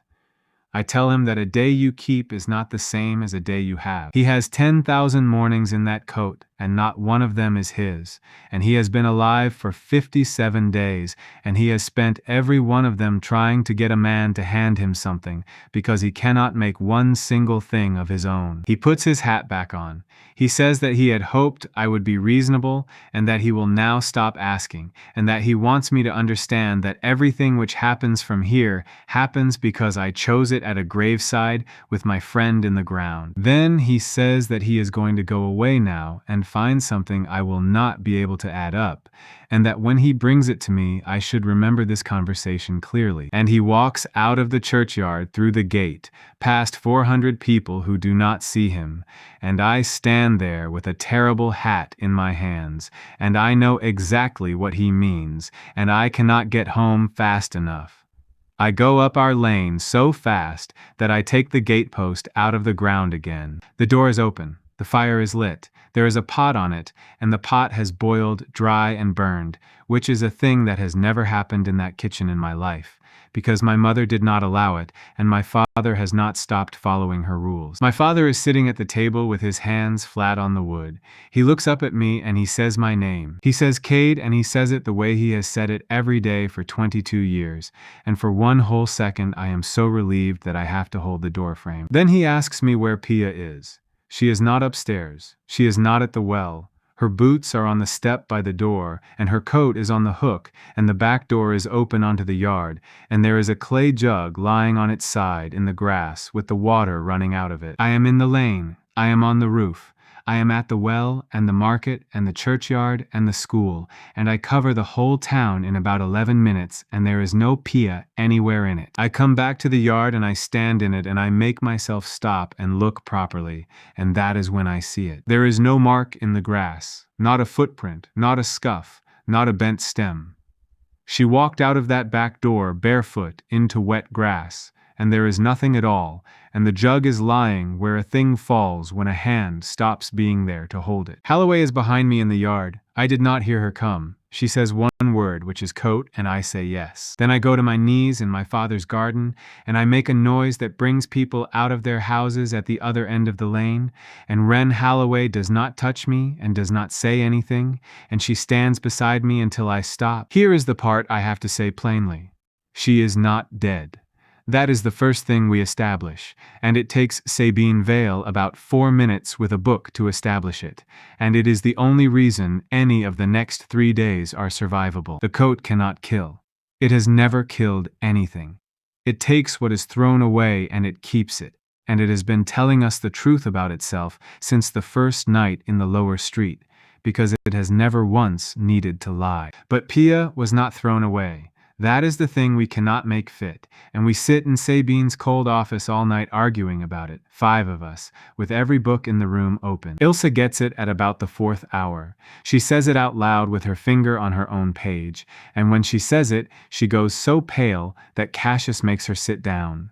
She says that Pia was thrown away 10,000 times. Every morning of 111 days, there was a girl in a ditch with a jug and her chin on her fists, and every one of those mornings went into the coat, and every one of them had her in it.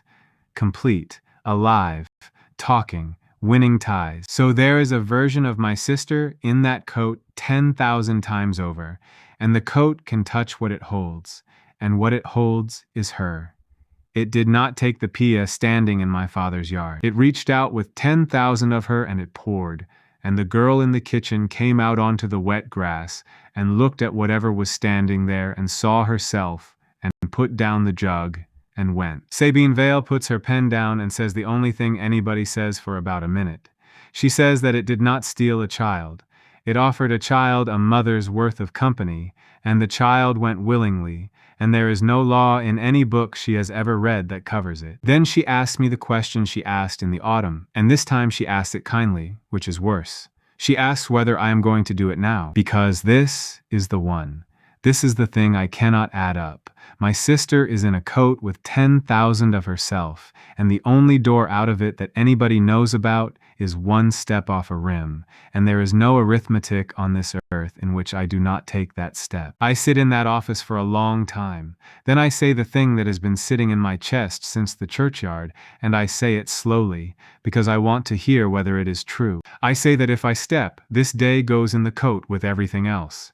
And Pia goes back to being a girl in a ditch on a morning that is going to be thrown away by noon, and it will not be a rescue, it will be a delivery. I say he does not want to trade for her. He wants me to bring him the last thing he cannot reach, and he has worked out that I will carry it in myself, if the parcel is small enough. Cassius Vale asks the practical question, and he asks it well. He asks how you get something out of a stomach. And I sit there in a cold room at 5 in the morning with 4 people looking at me, and I hear my own voice say the thing that I have been not thinking about for 3 days. You go in.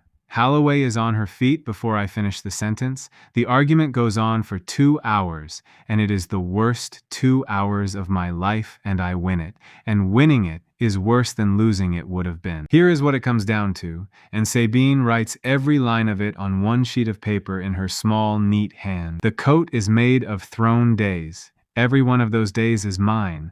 I did not lose them, and I did not give them away, and nobody took them from me. I threw them on purpose with both eyes open 10,000 times, and there is not one thing in that coat that came from anywhere else. It cannot pour into me, because I have the true day and I have never once let go of it. It cannot eat me, because a hell day is closed, and it will not kill me, because it has told me plainly and repeatedly that a corpse is worth nothing, and it has kept every word it has ever said, which is the strangest thing about it. So it cannot do a single thing to me except let me in. Ilsa asks what I do when I am in, and I tell them the rest, and while I am telling it, Holloway walks out of the room and stands in the corridor for a while, and comes back in and sits down, and does not look at me. Rule 1 has never changed since the first evening of my life. A death I choose sends me back to that morning and multiplies everything I am by 100. The ledger has never once failed to pay. But inside that coat there is no morning to send me back to. There is no world in there. There are 10,000 copies of one hill, and none of them is a place. The ledger will look for somewhere to put me, and there will not be anywhere. And it will still have to pay. 100 times a man who has been multiplied 10,000 times, released standing up, inside the thing that swallowed all of it. Sabine Vale reads that back twice and then asks me a question that only she would ask. She asks what happens to me. I tell her I do not know. She writes that down too, in the same small, neat hand, on the line under the one about the fist, and then she reads the whole page back to me twice and asks whether it is accurate. Then we plan it properly, because Sabine Vale does not do anything improperly, and the planning takes a day and a half, and it is the most careful work anybody in that school has ever done. Cassius takes the county. 11 parties in the field, every sink watched, because whatever happens at the quarry is going to be felt in the ground everywhere, and if a deep one opens while we are busy, the town is finished. Ilsa takes the record. That is her own idea, and she has to fight Sabine for it. She takes 11 students and every scrap of paper in the school, and she sets them to writing the whole of it out in longhand, every name and every date, 41 copies, distributed to 41 houses across 3 counties. She says that if we lose, the coat has to pour over 400 people in 11 towns to close it, and she wants it to cost him. Sabine Vale looks at her for a long moment, and then says that when this is finished, she is going to make her a governor. And Holloway takes the rope, because there is one more thing, and it is hers, and she works it out on the second night sitting on the tack room floor with the charcoal wall behind her. She says that a thing that cannot be poured over is a thing that already knows. She says that the only reason the 9 of us are still ourselves is that we hold the true morning too well to take a false one. Then she says that if I go into a place made of 10,000 versions of one day, with nothing around me but the day I threw away, I am going to be standing inside the exact shape of my own habit. She says that the coat does not have to fight me, it only has to be comfortable, and she says she is not going to stand at the top of a quarry and hope. So she goes down to the port and comes back with 1,100 feet of anchor cable off a coaster, the kind that takes 4 men to lift a fathom of, and she has Ferris and Cassius drive a ring bolt into the bedrock at the rim of Marsh Hollow with sledgehammers for 6 hours. And she ties the other end around my chest herself twice with a knot her grandmother taught her, and while she is doing it, she tells me what the rope is actually for. She says it is not to pull me out. She says nothing on this earth is going to pull me out. She says it is for the moment when I am standing in the middle of 10,000 mornings and every one of them is telling me that none of this ever mattered. There will be one line running out of that place into the world, tied to a woman with a bad knee standing in the cold, holding the other end. Then she pulls the knot tight and hits me in the chest with the flat of her hand and says that if I let go of the day, she will come in after me. I tell her she cannot. She says she is aware of that, and that she said what she said. We go out to Marsh Hollow on a cold, clear morning with the frost still on the chalk. The quarry looks exactly the way it looked on the first evening of my life and on 9,000 mornings since. White stone, a straight drop of about 90 feet, a rim you could walk a cart along. There are 31 people on that rim. Sabine Vale, Ferris, 11 students with the cable, Ilsa with her book, my father, who would not be left behind and who I could not have stopped without hurting him. Cassius is 11 miles away at Coldbarrow with 100 people watching the ground. Holloway checks the knot 4 times. Then I walk out to the edge in the frost with 1,100 feet of anchor cable trailing behind me across the rock, and I stand where I stood 10,000 times, and I look at the empty sky over the white stone, and I lift my foot. I do not have to do anything else. I have practiced this step more than any man has practiced anything, and whatever else that thing is, it knows my foot going over an edge the way a farmer knows his own gate. The air splits. It does not tear and it does not open. It goes soft, the way it went soft in the last 1,000 loops, and the gray comes back into the sky over the quarry like a bruise coming up under skin, and it is not a seam this time. It is a mouth, and it is the width of the hollow. He is standing under it. He is standing in the air about 40 feet out from the rim with his hat in his hand, and behind him the gray goes back, and there is no end to it. He says he knew I would. I tell him I know he did. And then he does the thing I was told he would do, and that I had not let myself picture. And even though Sabine warned me twice, it takes my legs out from under me anyway. He brings my sister to the edge. She comes walking out of the gray behind him in her nightdress, with her bare feet on nothing, and she is holding a clay jug, and she looks at me across 40 feet of air, and says my name, and asks me why I am wearing a rope. Behind me on the rim, my father makes a sound. She is warm. That is what I remember. Even at that distance, I can feel that she is warm, and that she is not frightened at all, and she has clearly been fed and looked after, and that is the single most horrible thing about the whole business. He says he has been kind to her. I tell him I can see that. He says he can be kind to her forever, and that forever is not an expression when he says it, and that all it takes is the step I am already halfway through. Then he says that if I do not, he will keep her, and she will not suffer, and one day she will forget that there was ever anything else, and she will be a girl in a ditch with a jug on a warm morning for as long as he lasts, and he intends to last. I look at my sister. Then I take 3 steps back from the edge and turn round, and I hug my father, which I have not done since I was 11 years old, and he holds on to me like a man in water. And then I run at the rim, and I go off it head first into the gray. Here is what is inside. It is the 11th. I come down onto packed, dry road with the sun on my neck, and there is a hill in front of me and a queue on it going all the way up to a black arch, and 2,000 people are standing in that queue in the heat, and every single one of them is exactly where they were. The man in front of me faints. Nobody drags him out. The cable runs back over my shoulder into a fold in the air behind me, and it is the only thing in the whole world that is the wrong color. I walk up the road and the hill goes on. It does not go on the way a road goes on. It goes on the way a stack goes on. Every 40 paces the light changes very slightly, and it is the 11th again, a different one, laid over the first, and I can see all of them at once, and none of them at once, and after a while I stop being able to say how far I have come. There are 10,000 hills, and they are all this hill, and there are 10,000 of me. I see the first one about a quarter of a mile up, standing in the line with his shoulders down and his father's fee in his pocket, waiting to find out that he is a zero.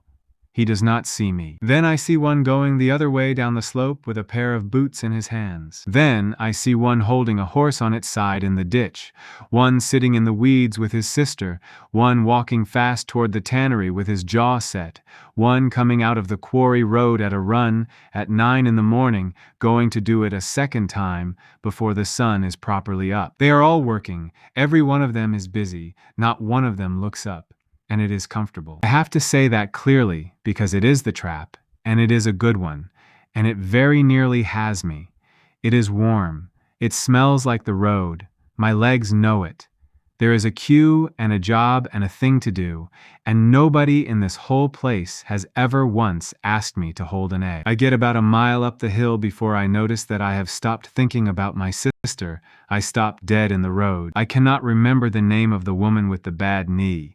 I know there is a woman. I know there is a knee. I stand in the sun in the middle of 10,000 mornings, and I reach for her name and it is not there, and the horror of that is what saves me, because I go for the rope. It is over my shoulder. It has been over my shoulder the whole time. I take it in both hands and I pull, and 1,100 feet away in the cold, on a rim of white chalk, a woman braces her boots and pulls back, and her name comes back so hard that I sit down in the road.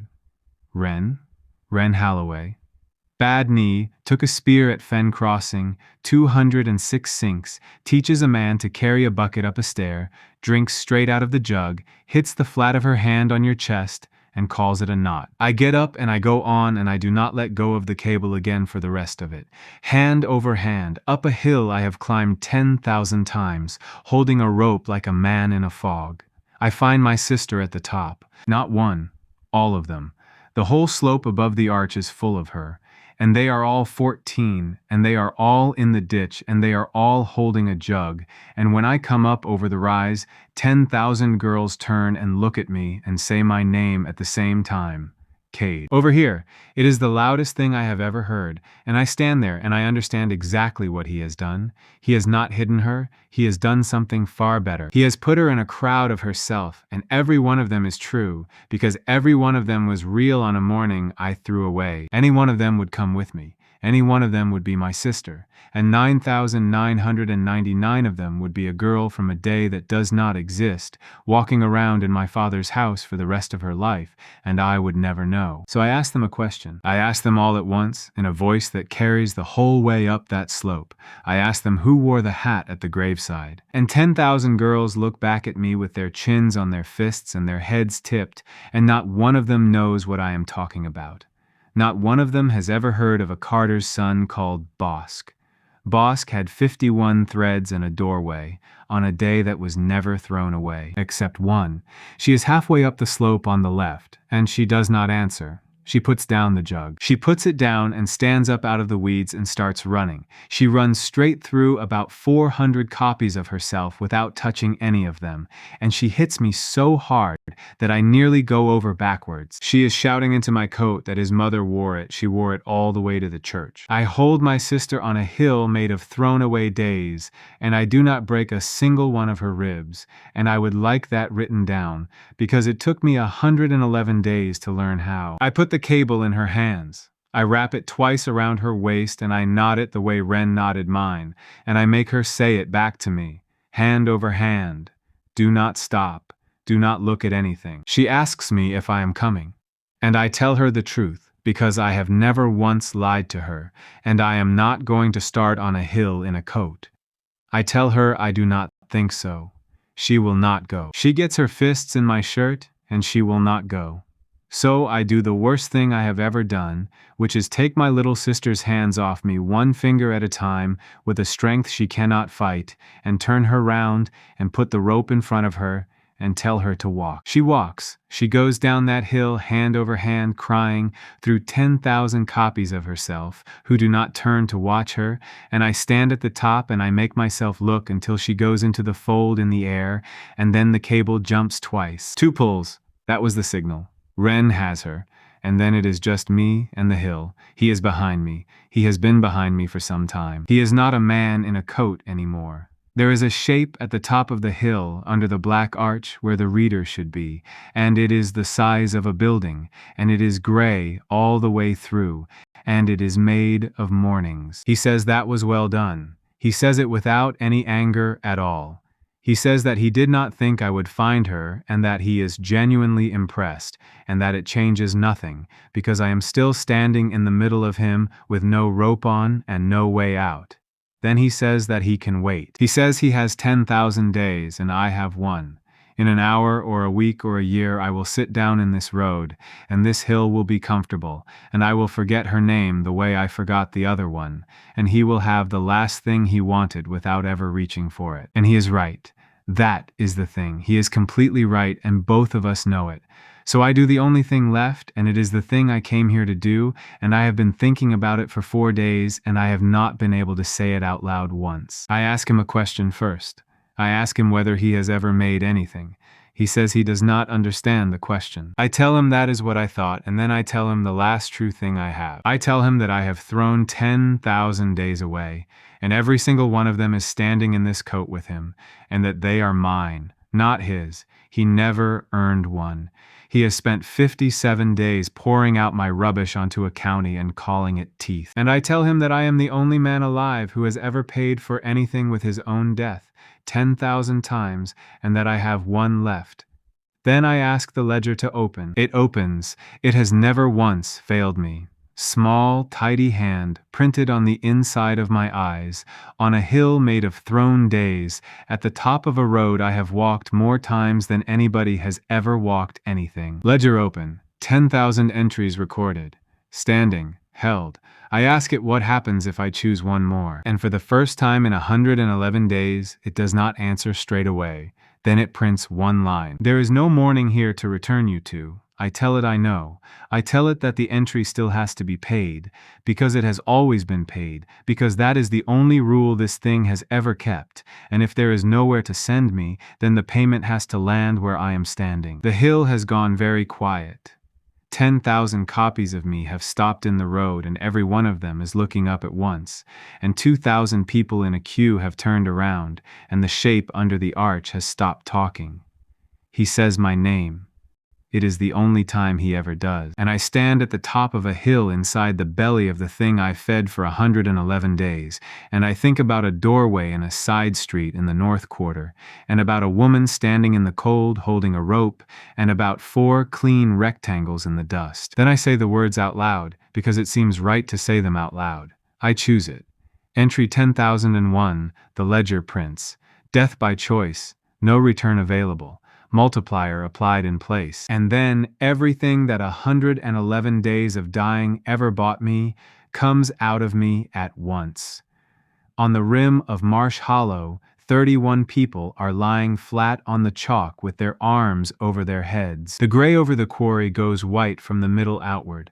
There is no noise for the space of about 2 breaths, and then the noise arrives all at once and knocks every window out in the villages on both sides of the ridge. Wren Holloway is on her back with a girl in a nightdress, under her and 1,100 feet of anchor cable running through her hands, and the cable is going out over the rim faster than a horse can run, and it is smoking. She does not let go. She loses the skin off both palms, and she does not let go. Then the cable stops. The white goes out. The sky over the quarry is empty and blue and completely ordinary, and it stays that way, and there is nothing above the white stone at all except a cold morning. And they pull me out. I am told all of this afterward, in pieces, over about a fortnight, by 6 different people who each tell it slightly differently, and every one of them starts with the noise. What I know for myself is that I open my eyes in a bed with a window in it, and there is a ceiling I have never seen before, and I have no idea at all where or when I am. That is the first thing I check. When?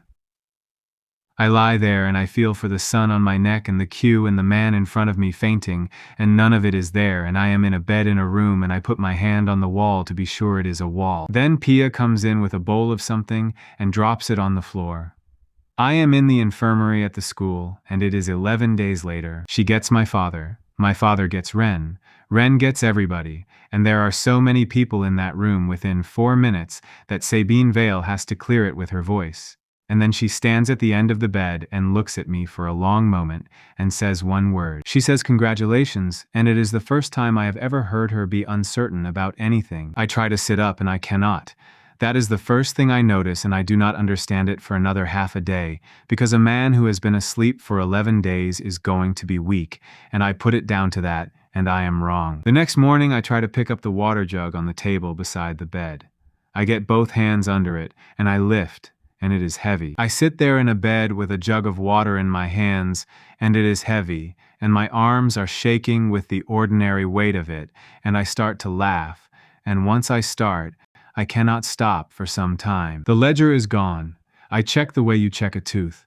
I close my eyes and I reach for it, and there is nothing there at all. No small, tidy hand, no entries, no standing. Not closed.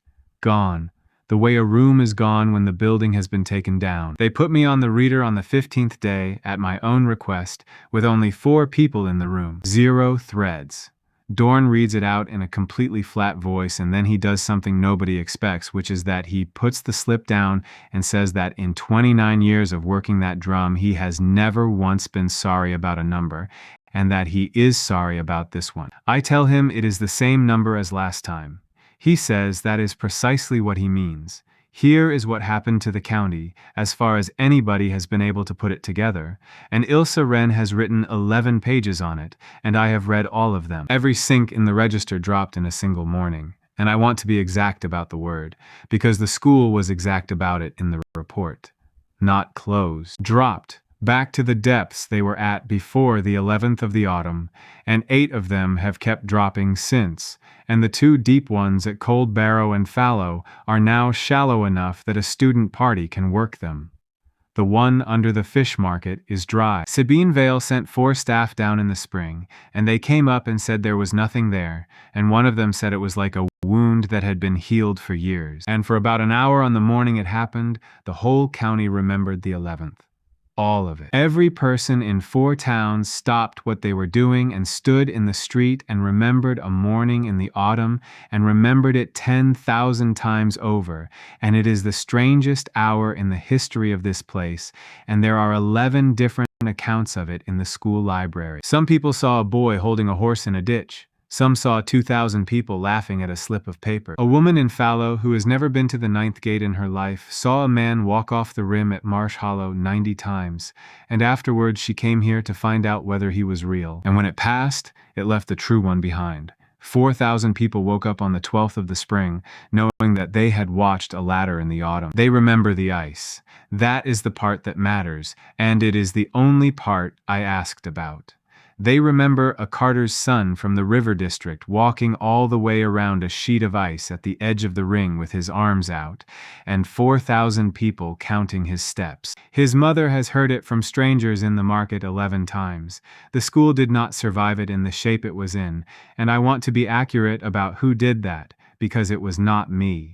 It was Ilse Wren and a locked drawer. She had 41 copies of the whole war written out in longhand and distributed across 3 counties before I ever went off that rim. When the Crown's inspectors arrived in the summer, every one of those houses had the same document, and 11 of them had the fee ledger in the same hand. 406 commoners paid 900 marks each for a morning in the sun over 20 years. It comes to 365,400 marks, and it is on the books as income, and Dorn's own correction is on page 1 of every copy in his own writing. The 9th gate pays it back over 9 years. Every family. by name with the interest the school would have charged them. Sabine Vale signs the order and then resigns the same afternoon, and she does the second thing before anybody asks her to, and when I go to see her she tells me that a governor who did not know is a fool, and a governor who did know is a thief, and she has never in her life been a fool. She is on the board of the Sync Register now, which she says is a demotion, and which everybody else says is the most important job in the county. She made Ilsa a governor. That was not a joke. Ilsa Wren is 24 years old and sits on the board of the Ninth Gate Academy, and she still keeps the book, and she still has a tanner's daughter's opinion of most of the people in that room, and she says so. Cassius Vale runs the Deep Register with Roan Ferris, which is a pairing nobody would have chosen, and which works because they hate each other in an extremely productive way. Ferris still cannot close his right hand. He has never once mentioned it to me. Last winter he pulled 11 people out of a collapse at Fallow with the other one, and when the town wanted to give him something, he asked them to put a stone up in the north quarter instead. They put it in the side street. It says the name and the date and one line under it, and the line is Ilsa's, and it says that he held the door. Halder left the county in the spring and did not come back, which surprised nobody, and Wick bought his lease and turned the office into a second shop and is doing very well. And the Grey Wing is still a stable. That was my choice, and I had to fight the board for it.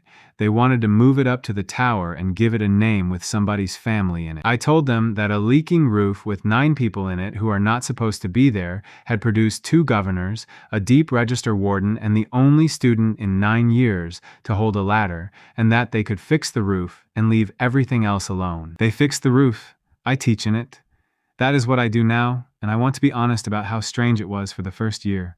I have no threads. I have never had one. I cannot lift the anvil, and I cannot break a post, and I could not hold Cassius Vale off the ground for 1/2 of a second. What I have is 111 days of standing in a line, and about 11 months of learning to hold an egg, and a very specific knowledge of what it does to a person to be told every morning that nothing they do will keep. That is a teachable subject, and nobody else in this school can teach it. I take the ones the reader sends home.